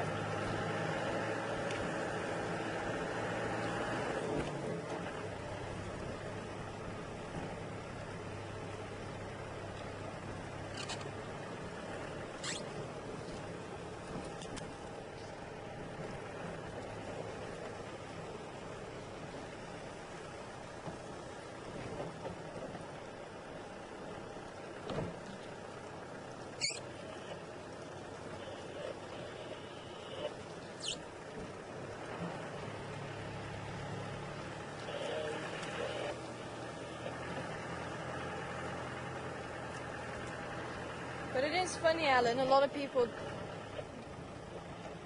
do find it interesting. You don't have the road signs or anything on the roads. But as I say, you get used to the roads in your city and maybe the landmarks there. And it's the same for us out here in the bush. I must admit, I get hideously lost in the city. I need a map to show me where everything is. And then eventually I find my way.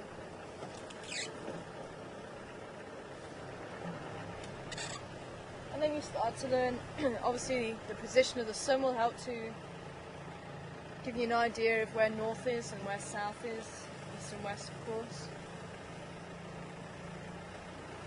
The stars, if you're lost at night, the moon. But this 1,000 hectares that we drive, I have the map in my head, and you kind of know where north is relative to each road that you're driving. So already I know north is behind us, we're heading south now here on the Nyala Road South. And then you just put the other compass points in. So it's usually estimating rather than going, we are heading directly south. That's all we need. So, okay, this animal's going about southwest, north, towards or away from this road. But it certainly does help when you know the area a lot more. You start to know where animals like to walk.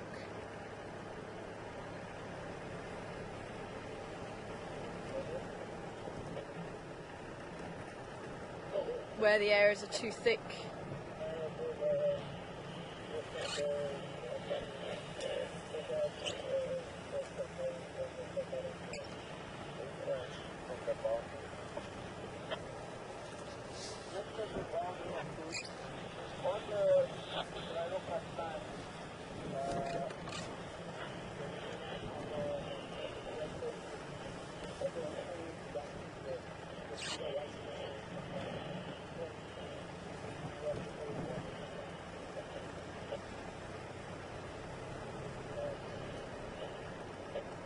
Smell, it's a very muddy smell around here. You've got all these little pans just here. And the road also. Looks like a lot of buffalo came through here.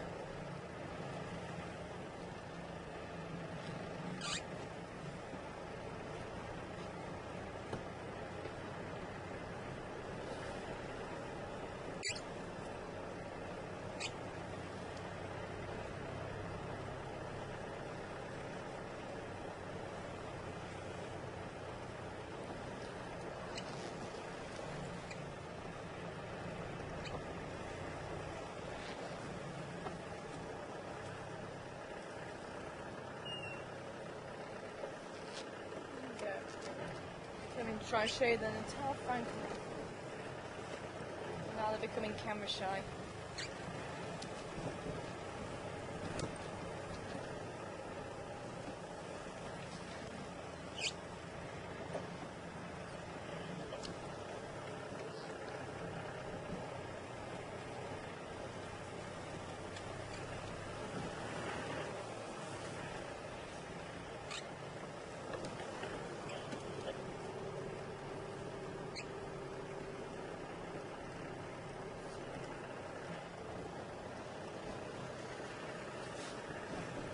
Thank you, Alan.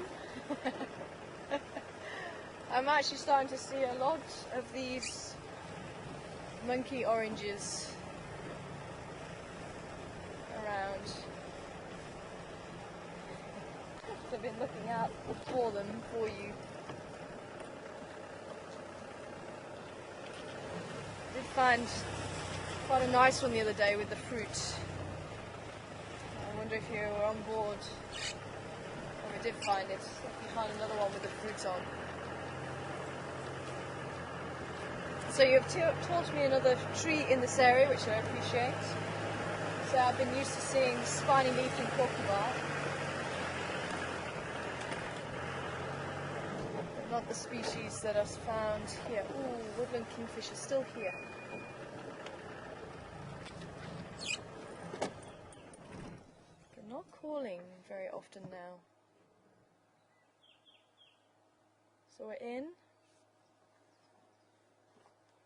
mid-April and they're still here.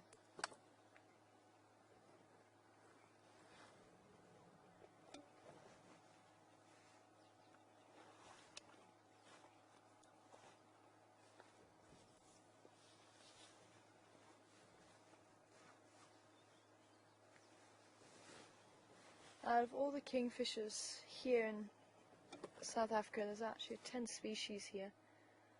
I think we have at least 8 of them that you can possibly find here. But out of all of them, this is the one that has the most electric blue feathers.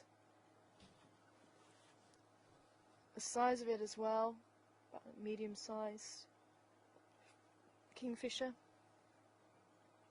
And that bright red bill.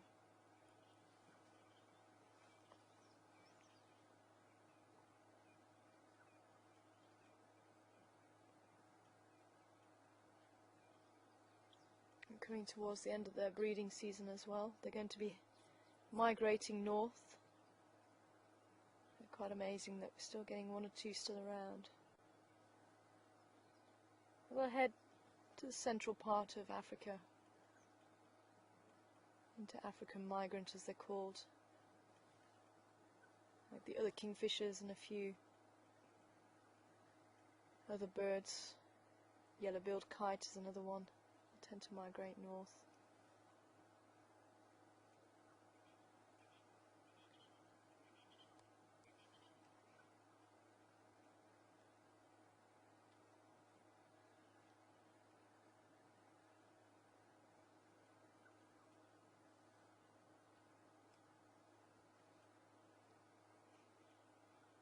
This may be one of the last times we have a chance to see this bird until next year now, or next season at least.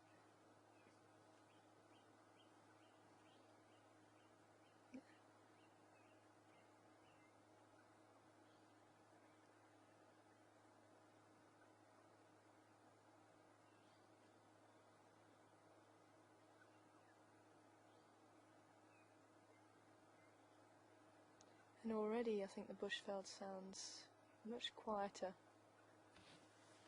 without their chip chirr.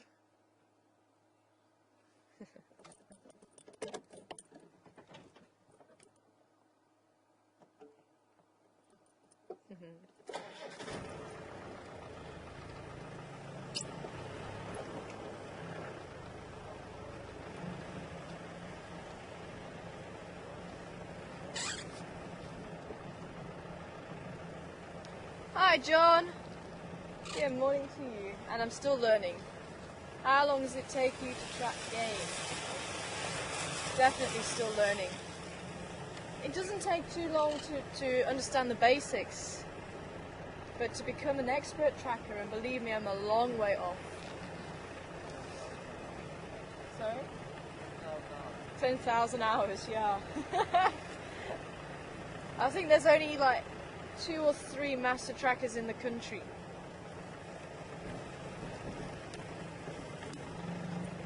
Some of the best trackers in the world are the Bushmen, Khoisan, especially African trackers. I know each area has their experts, but they really are quite incredible trackers, and they'll track for their life. I mean, they'll grow up with it. And there are things these people can show you that unfortunately are beyond my capabilities. To go out with expert trackers is really something else. And unfortunately, a lot of the tracking you need to get off the vehicle and be able to follow the tracks, which is obviously we're a little bit limited in that sense.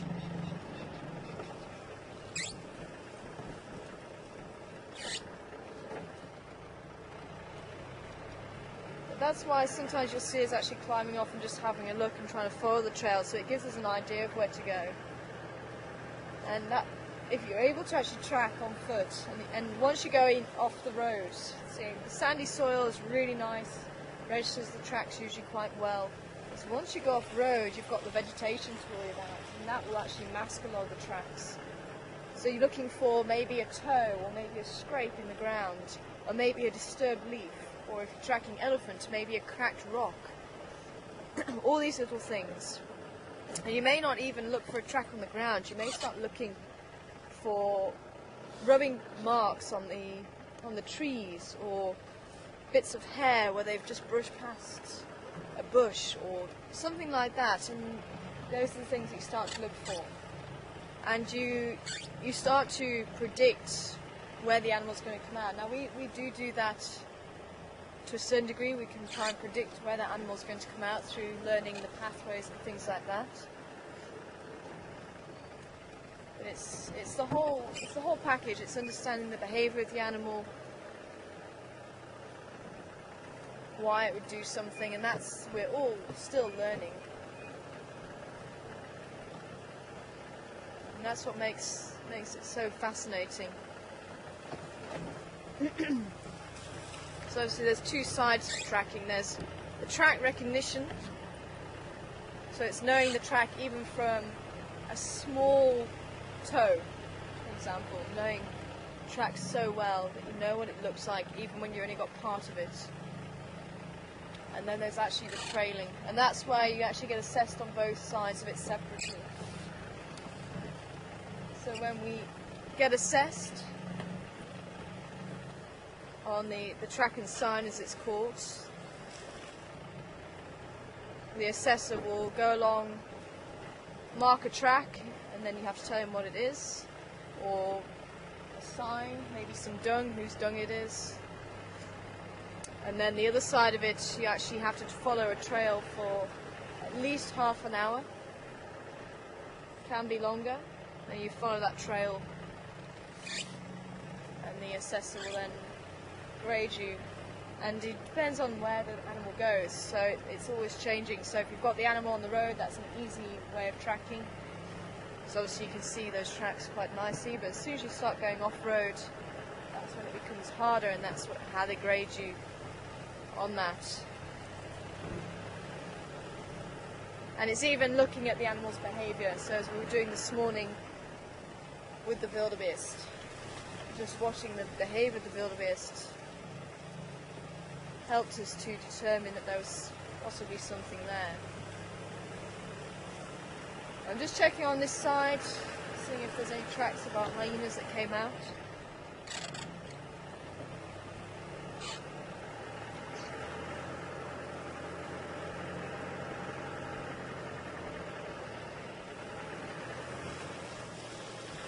Oh, little Dacre just here. Hope it's going to stay put.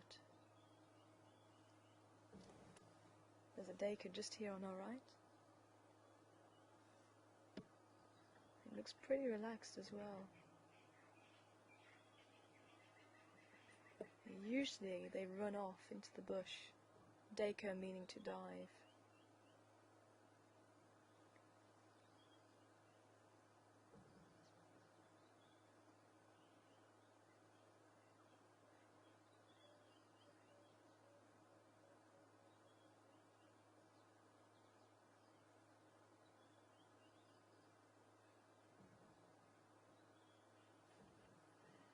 It's not often you get a Dacre like that.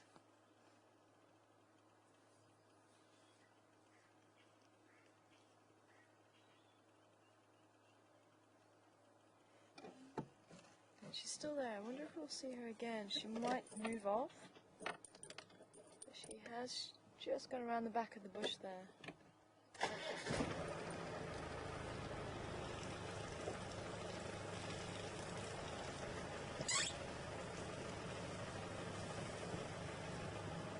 Yeah, she's gone.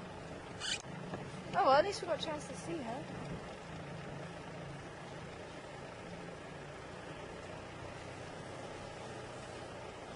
The steenboks you tend to find more in the open areas rather than in the thick bush like this. Generally, it's not a strict rule. But the steenboks are not as stocky as the dakas. Quite long, thin necks,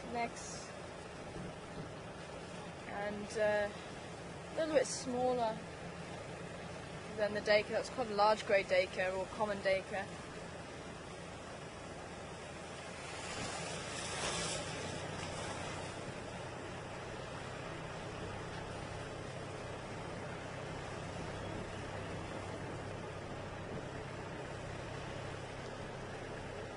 Oh, let's check down here.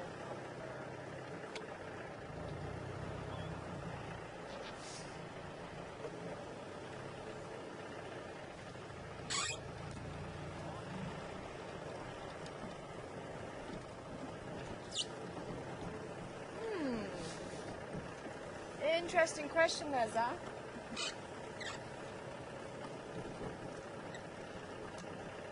Obviously, I was talking about white lions on a few drives ago, I think. And Zach wants to know if there's any melanistic lions. I've never heard of a melanistic lion, and that's the opposite of a white lion. The white lions are acidic. So they're not albino. They do have some pigmentation, but they do lack a lot of pigmentation. They may have brown ears, brown tips of the tail, blue eyes, or even yellow eyes. I've actually seen white lions with yellow eyes. Same as the white tigers, they have the brown stripes.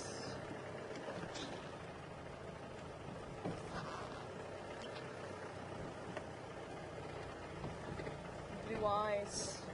Now in tigers, I know there is almost like a melanistic form, and it's called the blue tiger, or I think the Maltese tiger. Maltese, at least, yeah, I think the Maltese because of the slaty blue appearance. So in tigers, there is such a thing, and for a long time, it was thought it was a myth. There has been a couple of blue tigers seen. I think there may be even a couple in captivity now, I think. But black lions or variation on the colour I've not heard of. Maybe someone else might have done, but I certainly haven't.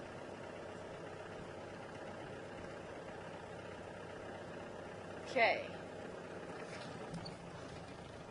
We're in the drainage line again. I was hoping maybe we'd get to see some hyenas down this side.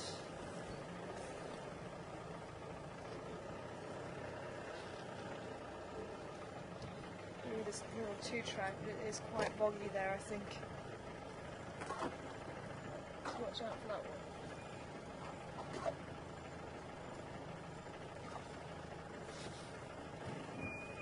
Yeah, it's going to be a little bit too boggy. You can see there's a lot of water there already.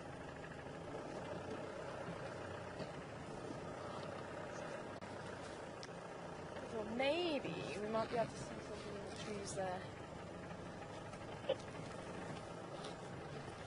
doesn't look through the case.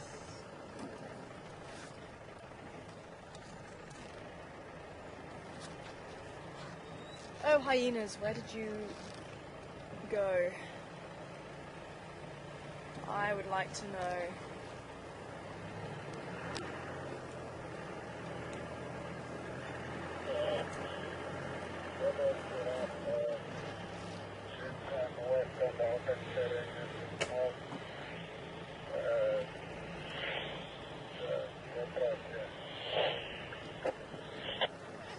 Joe. Good morning to you. And I was actually thinking the same thing when I saw Floppy Ear this morning. How is the female with the 2 notches in her right ear doing?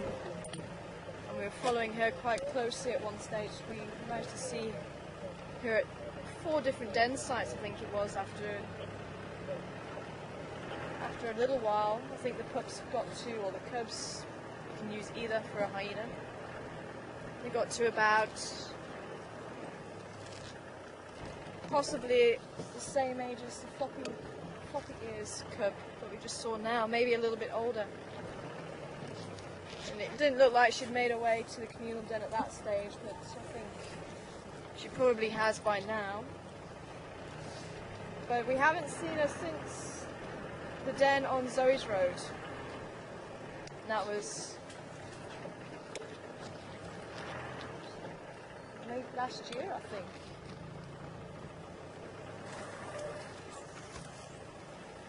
So I'd love to know how those pups are doing and how our female is doing. But I did notice the hyena that Jog found yesterday on drive. I think was it yesterday morning or last night, I forget. But it had a huge notch on the inside of its left ear. And especially with hyenas, I've been noticing that seems to be the best way to identify them at the moment. But they will also have different spot patterns on the bodies too. But there certainly seems to be quite a lot of nicks or notches in the ears, so I've been using those to identify them with. Okay, let's have a quick...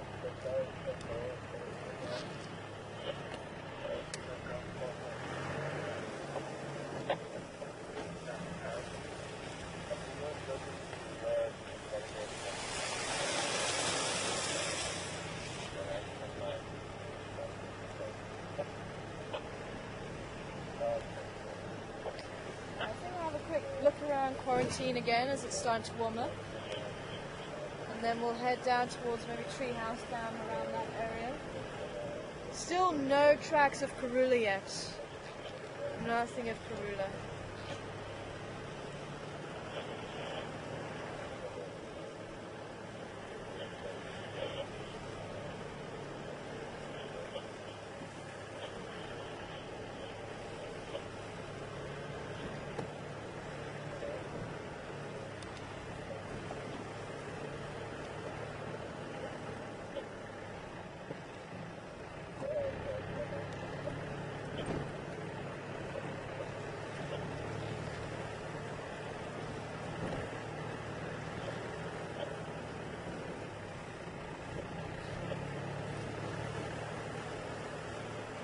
We've got a beautiful blue sky now.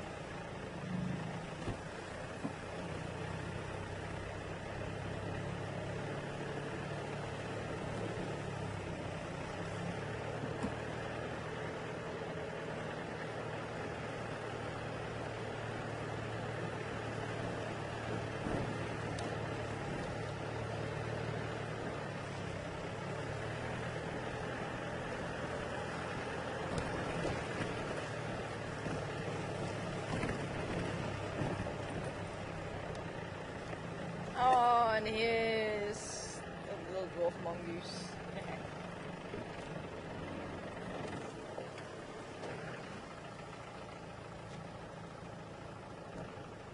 I love this little family.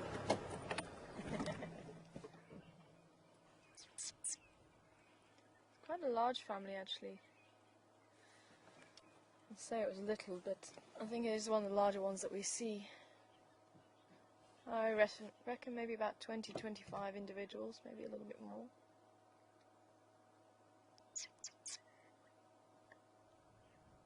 Warming up in the sun. It's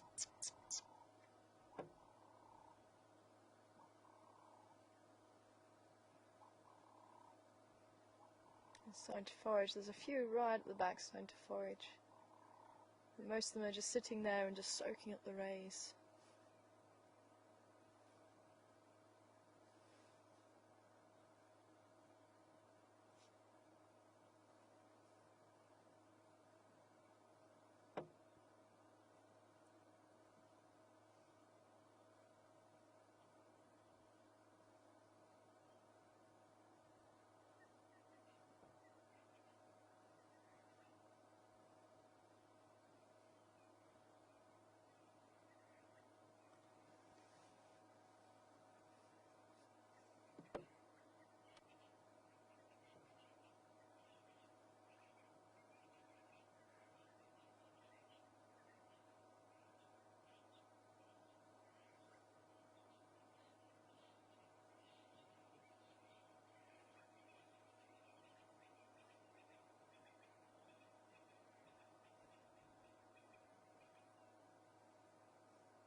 the windfall that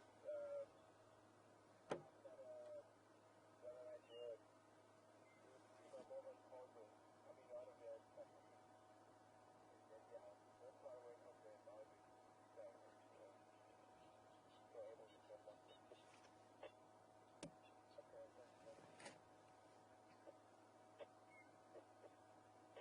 Smallest species of mongoose we have here. The largest may even eat them, the white-tailed mongoose.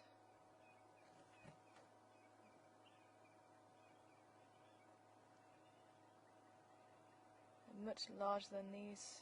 Probably about a little bit larger than a domestic cat, the white-tailed mongoose. And they solitary.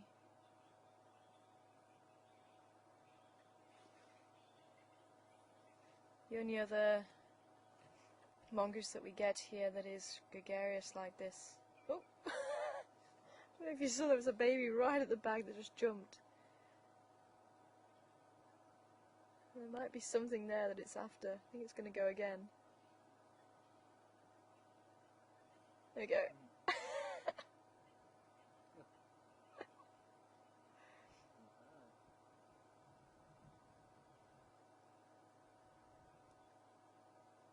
But we do get the banded mongoose. Occasionally we get a chance to see them. But they seem to be a lot more shy than these little guys. They're definitely very comical.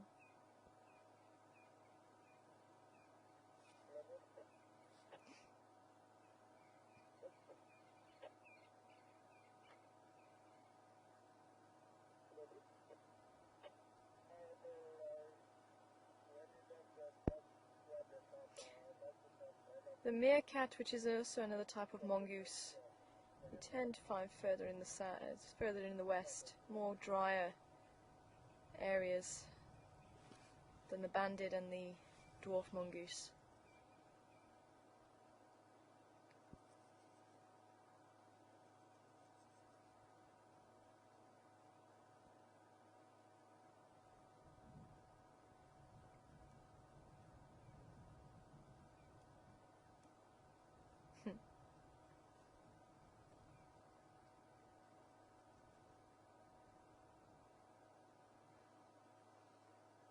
They're all starting to come out now.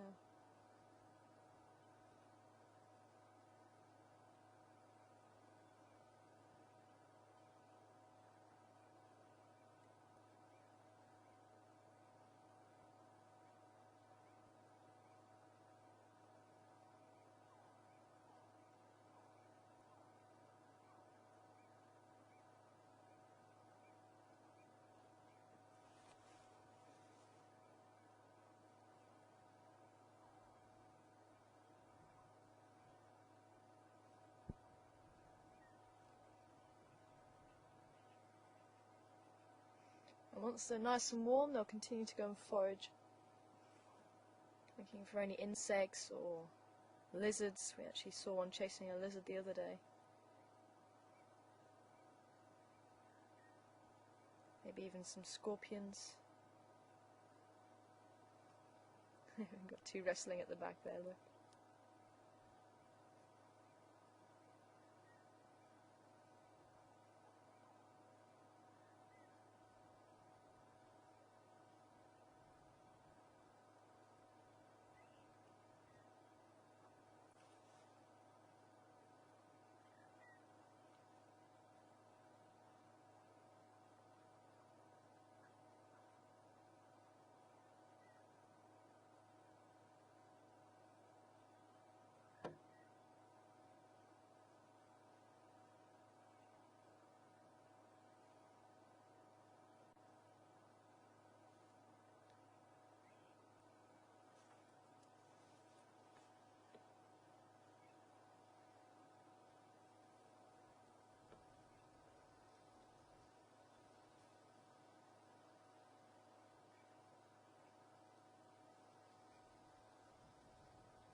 You see, all of the family is starting to get a little bit more active now.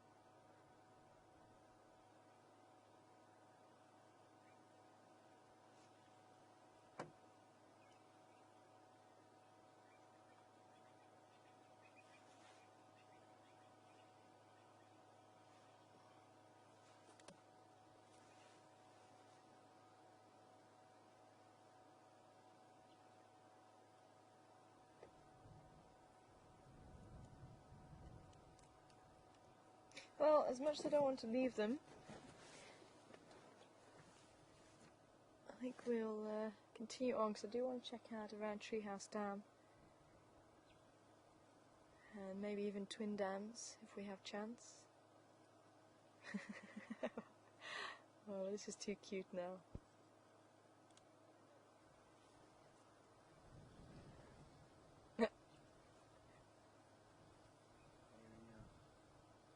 I think we'll have to stay just a little bit longer. Look at this, we've got 3 of them trying to fight now.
Okay.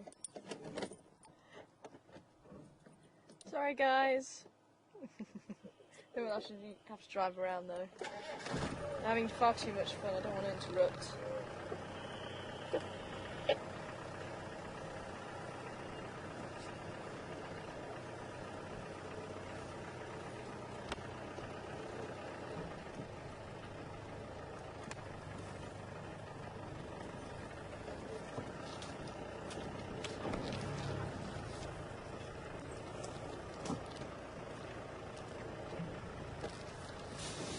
Okay.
Let's see if the baboons are awake, see if they're around here.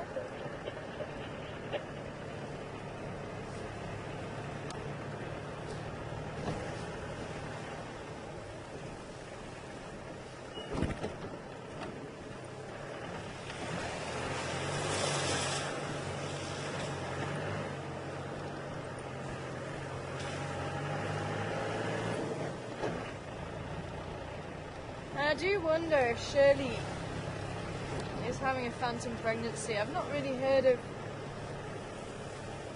baboons having a phantom pregnancy. Sometimes animals can have it and they go through all the motions and go through all the symptoms. I really would have expected her to drop her. She did look quite large. It's even just a few weeks ago. Graham is still convinced she is pregnant and she could possibly be that size. I would have thought she should have dropped by now. We'll give her a few more weeks and see if she is going to.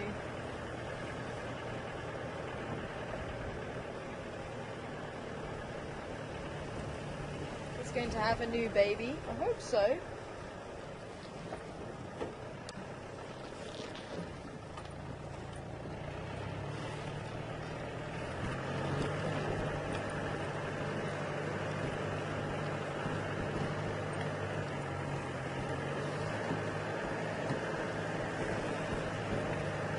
Excuse me.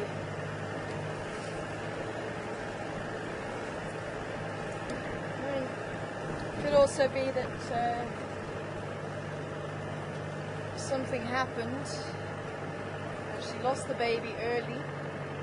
It's also a possibility.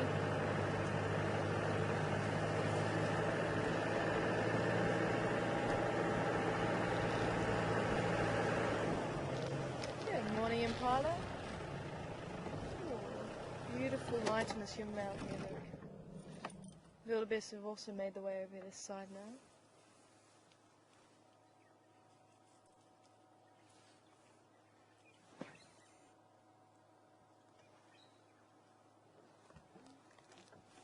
Just move up a little bit. See these impala rams.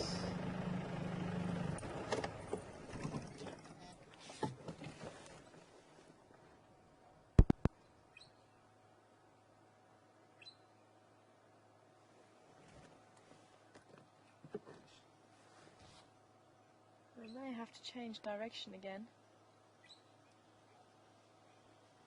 I think I'm seeing the crocodile. Yeah, on the banks. These impala are going into hiding. So, let's have a quick look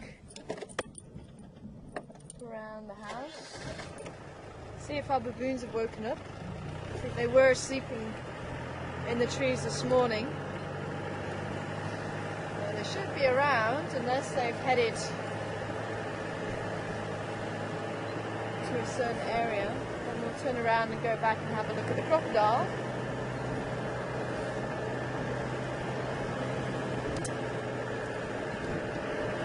I may have to leave Treehouse down this afternoon.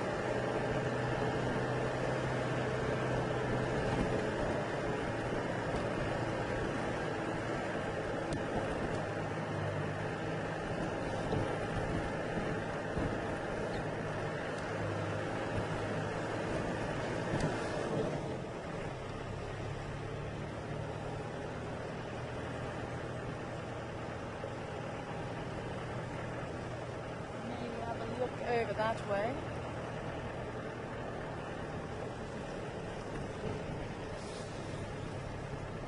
You can maybe turn the camera that way. That's it. Keep a lookout for the baboons.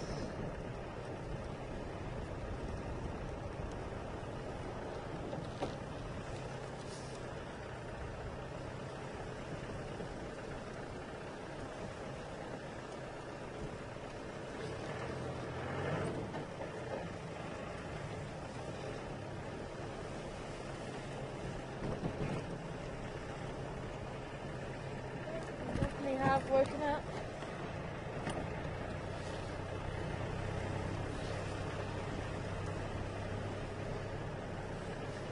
I'd say with the size of Shirley, as I say, I would have thought she should have had a baby by now, but maybe, as I say, something might have happened. Or it could have been phantom pregnancy, or maybe she's not as close to term as what we thought. But generally, if animals are pregnant, you only really see that they're heavily pregnant when they're very close to giving birth.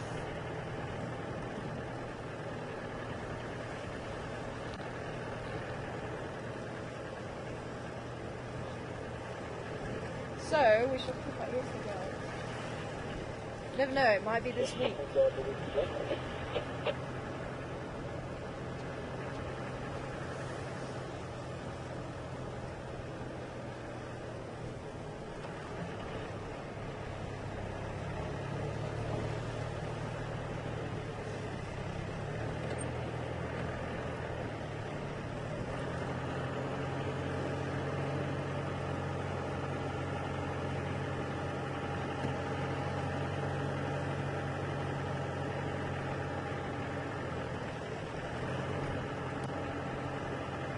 Oh, hello blue sky, we've missed you.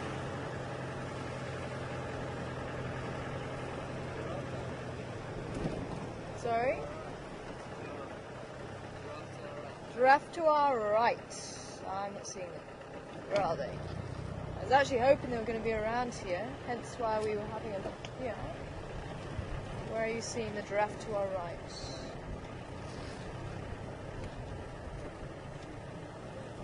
Okay, we need to go down, further down onto the western side.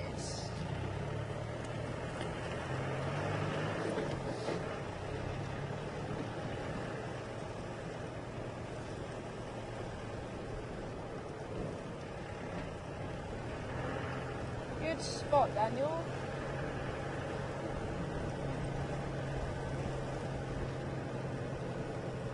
They seem to be sticking around this area for the last few days.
Oh, there they are.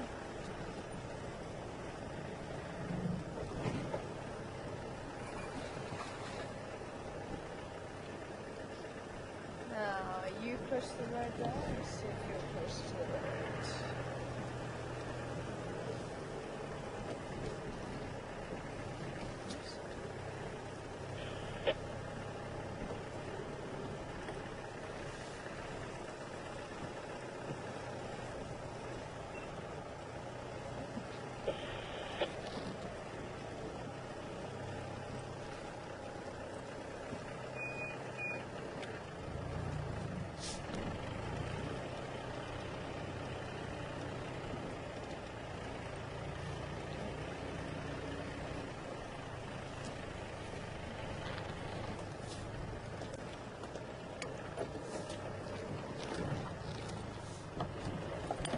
Oops. There we go.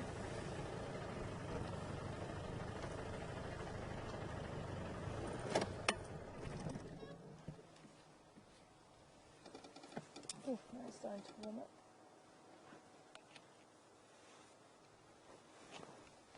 I did see a big bull. I think that was the one that Daniel saw.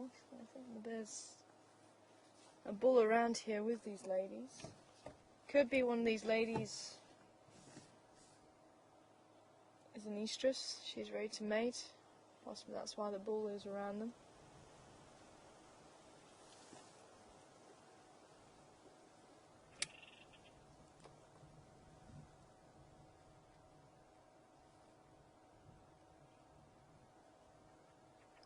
Any stations interested us in Dlamiti on the western side of quarantine?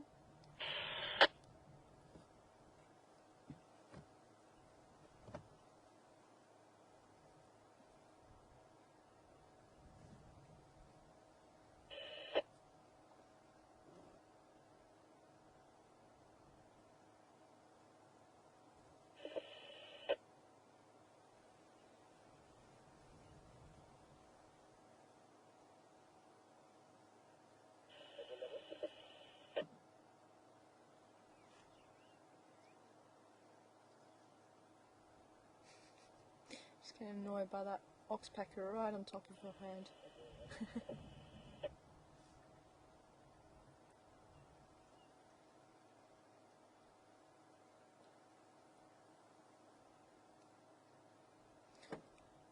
The oxpecker is not giving in.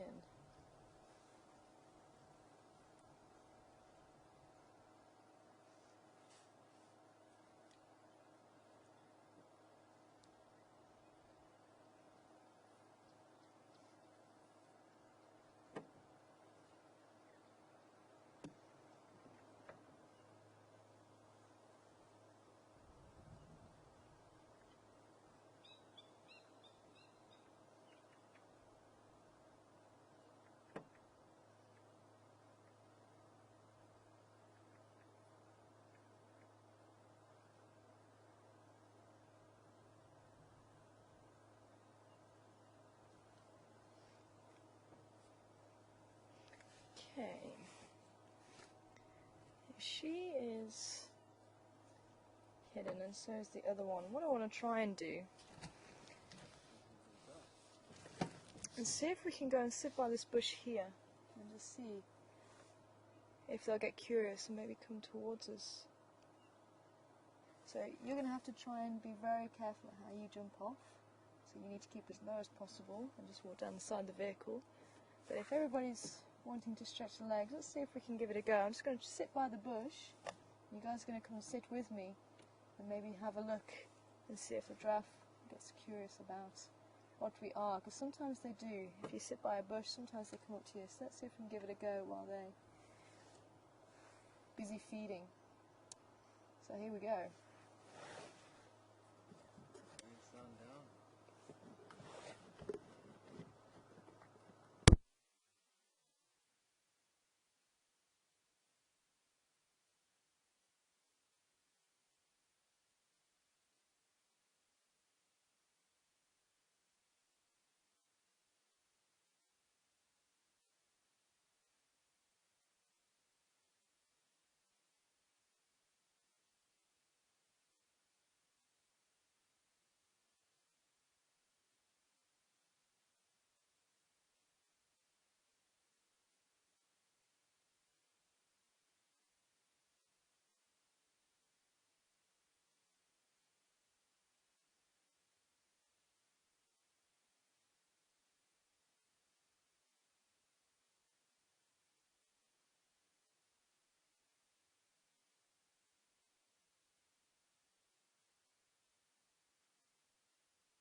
Okay, so we're going to keep very low to the ground so we don't disturb them. We're going to see if we can just sneak out to the bush and maybe just sit there and see if she'll come up. Sometimes they're not interested, sometimes they'll walk away. But I think it's quite nice because we do have a bit of cover. So let's see if we can give it a go.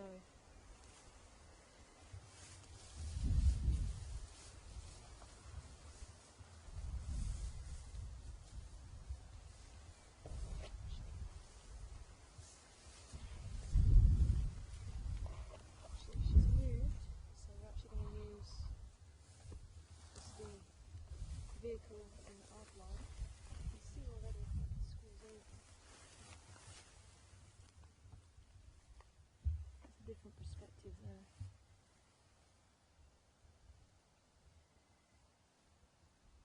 Ooh.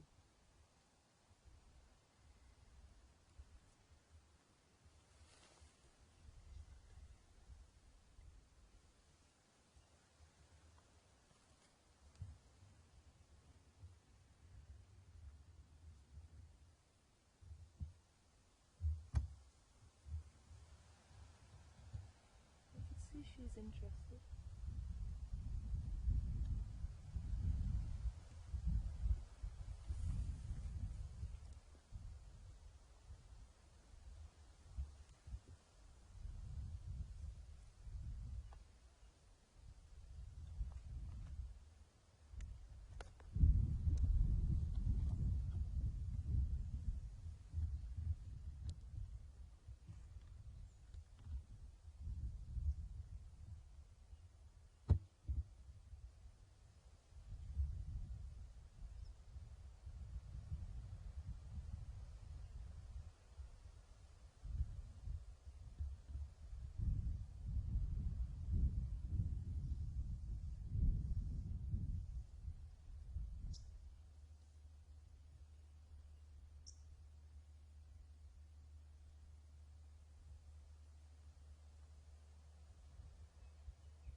Sometimes you do get the curious individuals, and they'll come right over to the bush to see what you're about. But she can see us quite well from here. I always find it quite nice just to sit in the grass and actually look up to the giraffe. There's always a different point of view there. And just while we're sitting here, this little guy started crawling on me.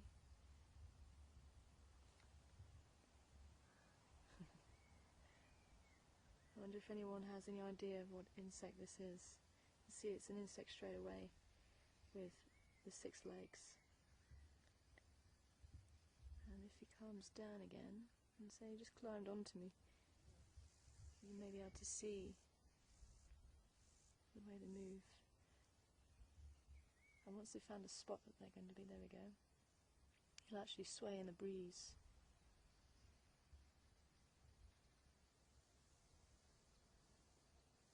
So it blends in with the vegetation.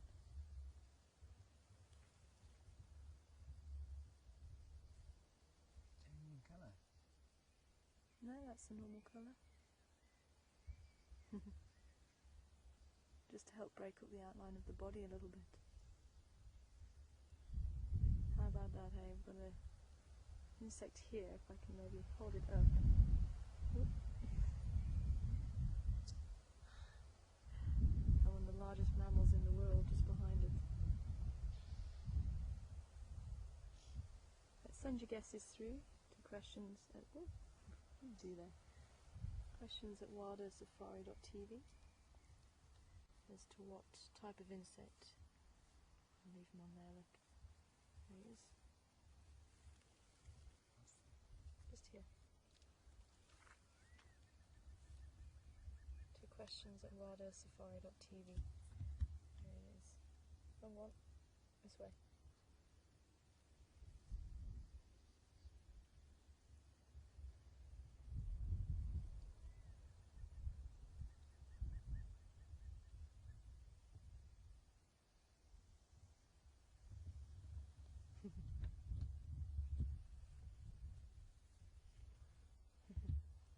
Close, Binky.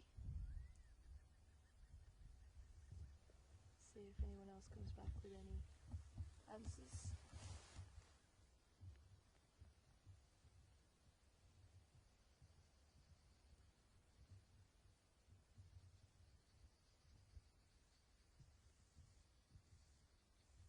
So nice just seeing the giraffe through the Venonias. This beautiful purple flower here.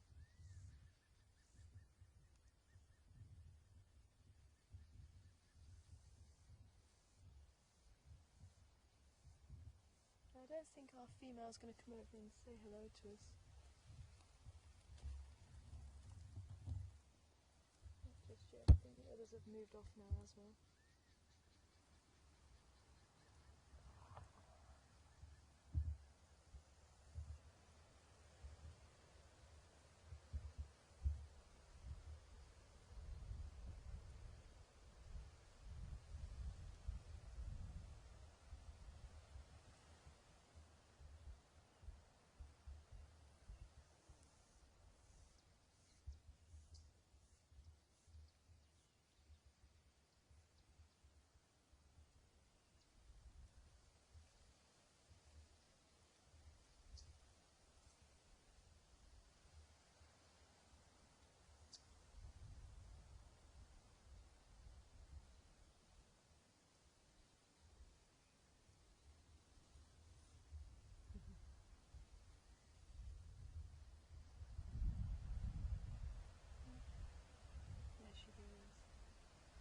Continuing on with her breakfast. We hold no interest for her now. It's certainly very magical to actually sit and just watch giraffe. That's definitely one of my favourite things to do when you're walking out in the bush, and if we do find giraffe, to actually just sit there and just watch them, and they come and watch you. And as I say, you do get some individuals that come right over and have a look to see who you are and what you are. Well, let's climb aboard, but we've just got to be careful that we don't disturb them. They could just be hiding behind the bushes, so we still got to keep low so that we blend in with the vehicle, and we'll jump back on board the Gunda.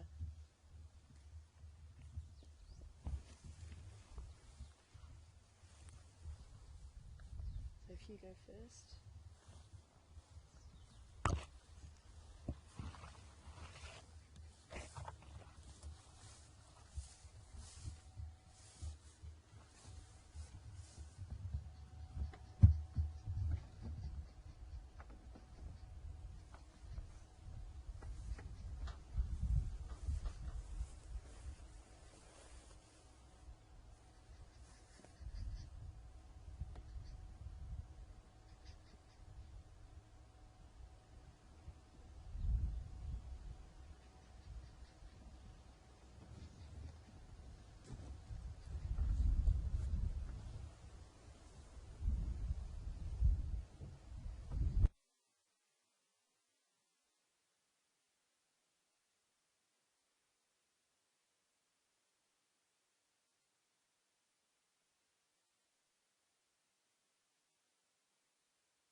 You see the other female hasn't even moved from where we left her. And again, it's just like any animal in the bush, you have to respect them. And with legs like that, they are capable of killing a human and a lion, but generally they're very docile creatures and generally bye to everybody. Any more guesses on our insect?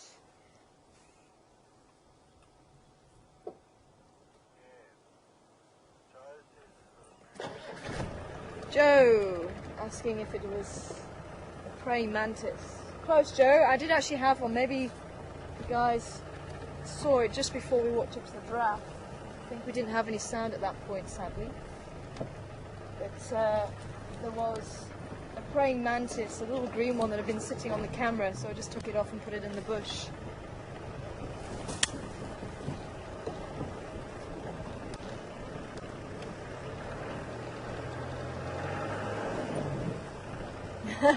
Linda. Close actually, Linda. With a walking stick.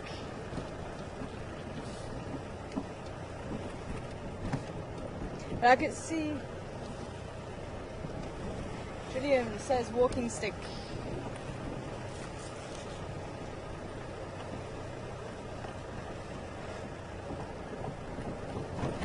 Also related to the praying mantis, with the camouflage, closely related to the praying mantis. It's ruffling there.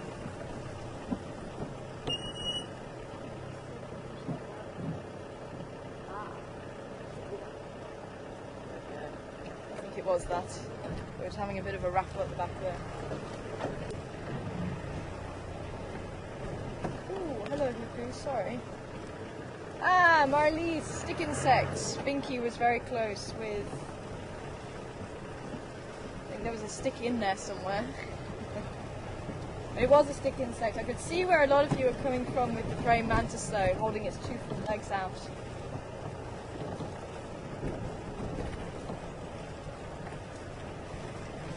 Alan, also stick insect. Especially with its camouflage, very stick-like, and they'll just sit motionlessly for hours on a branch and just sway with the wind, like it was doing on my hand.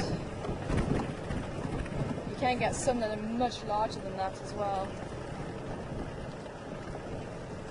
Very popular pet in the UK, I think. Remember we had them at school. And what's quite interesting with the stick insects is females can just reproduce without any males around. So they're able to reproduce, but although the offspring will be female, they'll all be identical to her. So it's almost as if she clones herself. So all the eggs that she lays will be replicas of her. So at some stage, she will need to mate with a male, so that there's a variety of genetic information to obviously keep the species alive. But if there's no males around,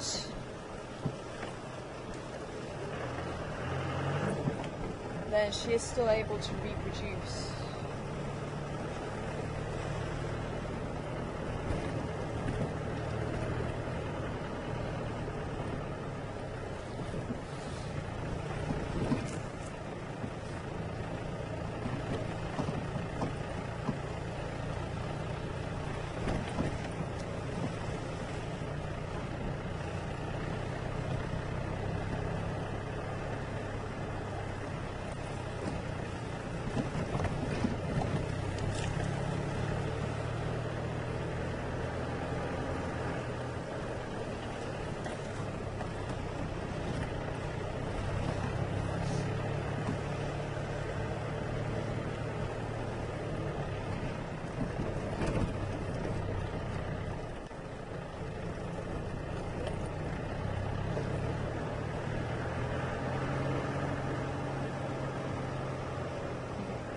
Marcus!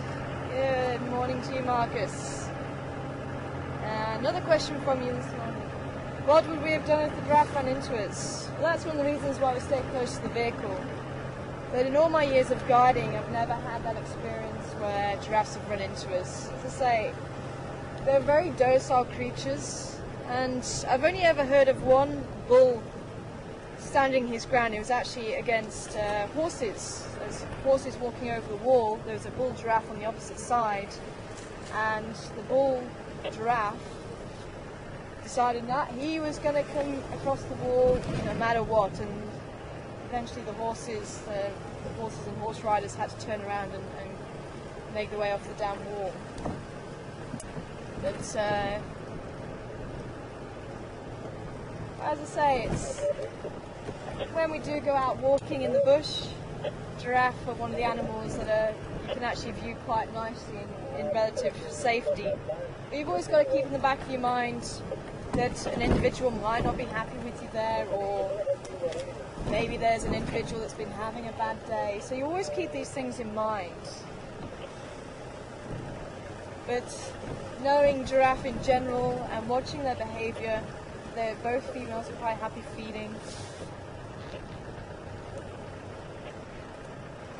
And during my training we would actually go on our bellies and we would actually try and crawl between the bushes, and sometimes you would get fairly close without giraffes knowing that you were there. From my experience, it's actually quite nice to let the giraffes know, because the giraffes know that you're there anyway, whether they show it or not. It's with their eyesight, extremely good eyesight. 9 times out of 10, or maybe 99 times out of 100, they know that you're there. There may be once or twice where they don't know. And it's actually worse if a giraffe kind of cottons onto the fact that you're there, they turn tail and run. So, especially with giraffe, I find it better all around if they kind of know that you're there. And then they can decide, and as long as they've got enough space, if they don't want to be there, they can walk away. But we stayed very close to the vehicle. As I say, the bush I was going to sit next to was very close to the vehicle as well. Just for that safety, just in case there's something else that is hidden in the bush. But again, giraffes are usually pretty good at picking things up, and they'll let you know if there's something there.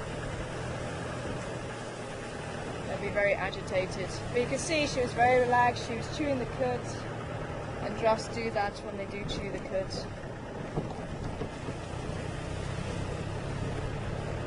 They do relax, rest.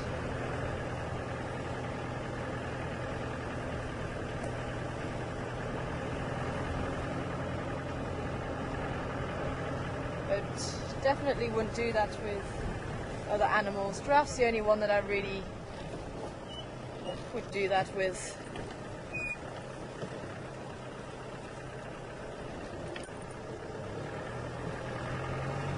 And there's a lot of walks that go on in this area. So when you go into a lodge, you usually have 2 game drives and a walk. And they're probably very used to seeing humans on foot. That would also have quite a big impact on the way they react to care. So the crocodile is over there. There he is. Unfortunately, he's in a spot where it's not easy to see, so we might be able to come down. There's a little 2-track that leads over there. Okay, you need to look at the bank. No, we can't zoom in from the waterhole camera. No waterhole camera at the moment either. I mean, from this camera, we go further back. Ah. Now, what I'm going to try and do is go around. But maybe if we can have a look from this side first, and we'll see. Sorry. Yeah. And we'll see if we can go around.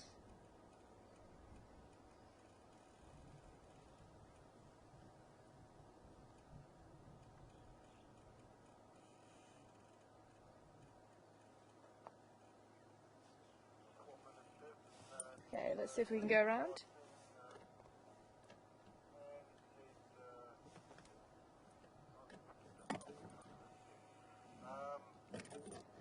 We've got a thick knee in front of it as well. Oh, praying stick from Anne.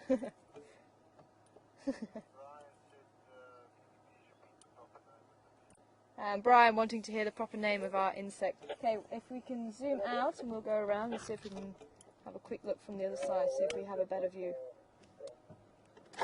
So Brian, it is or was a stick insect, was our insect.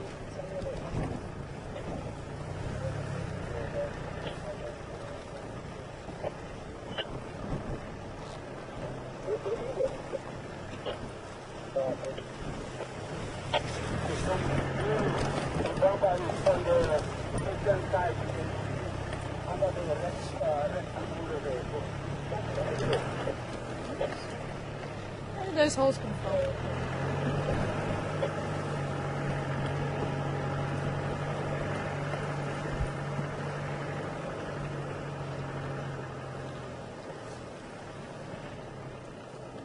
This is a little 2-track, I think. Oh no, it's further on.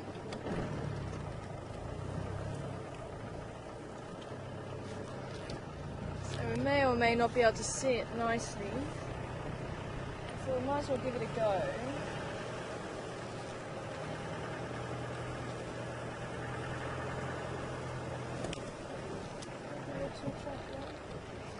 It's such a long time since I've been down here.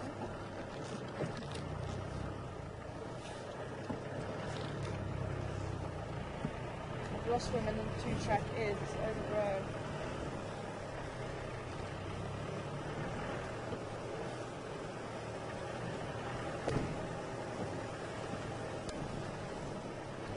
Ah, here it is.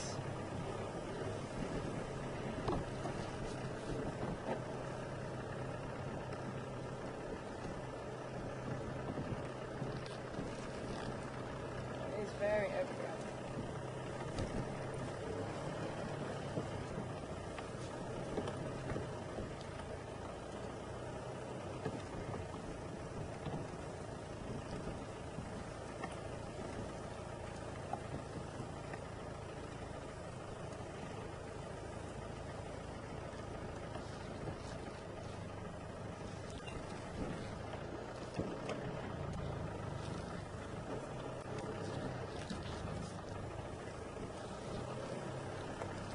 I don't want to get too close and disturb him.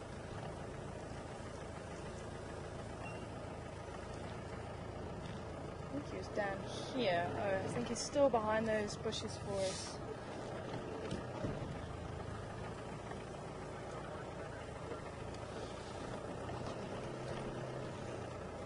Can you see it?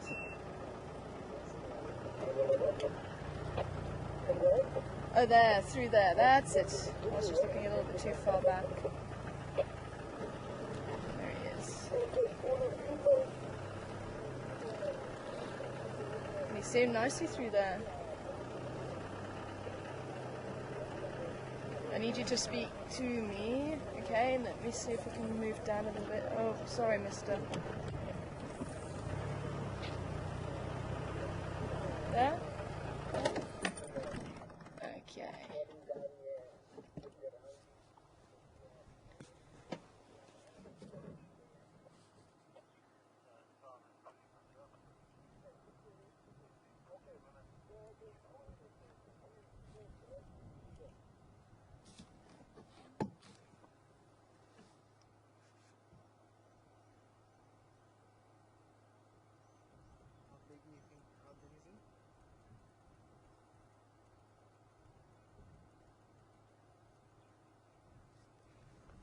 I don't think this is the same one that we see fairly often. This one looks a little bit smaller than the other one.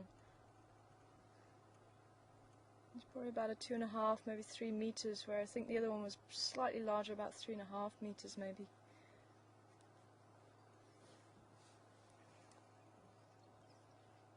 I could be wrong.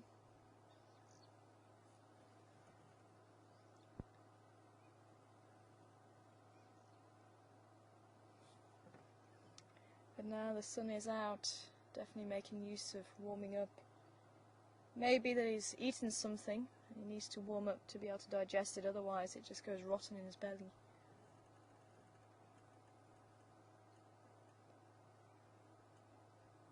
Believe me, I won't be jumping off and trying to get any closer to this little guy.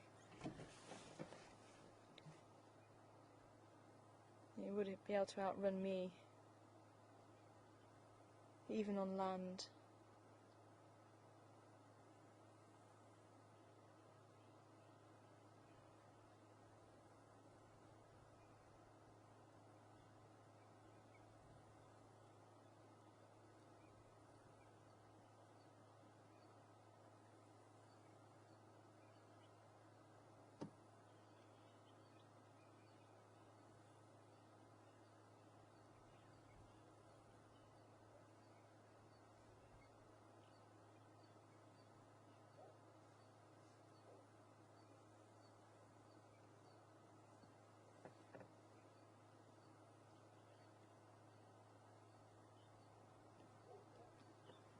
Well, unfortunately, folks, it has come to the end of drive. I hope you enjoyed this morning. It's been a little bit chilly to begin with, but at least the animals are starting to come out now. So hopefully there'll be plenty of animals out and about this afternoon for the drive. I think Jark's going to be heading out this afternoon. But we'll definitely keep our ears to the ground, see if there's any more movement from the cats. And who knows, maybe whatever was going on inside the drainage line here may be resolved, and we may even see some hyenas or even a leopard this afternoon. I'll just certainly keep my fingers crossed for you. But for myself, the crocodile, Daniel and Craig back in Fun Control, thank you very much for watching. Excuse me. Thank you for all your questions and all your answers. Hope you enjoyed a different point of view with the giraffe and the stick insect, and we'll be seeing you later on, hopefully on afternoon drive here on Wild Earth. Take care everyone, wherever you are in the world, and stay safe. Bye for now.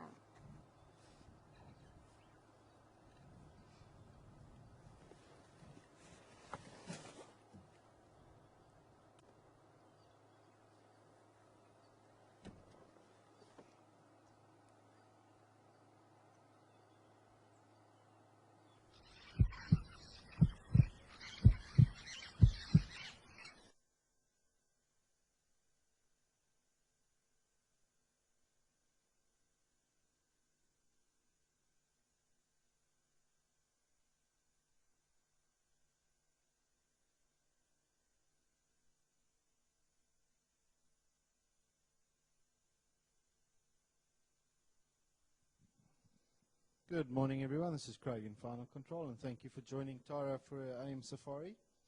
As she said, you can join us again at 3:30 Central African Time as we head out in the PM drive. So wherever you are in the world, have a good evening or day, and we'll speak to you later on.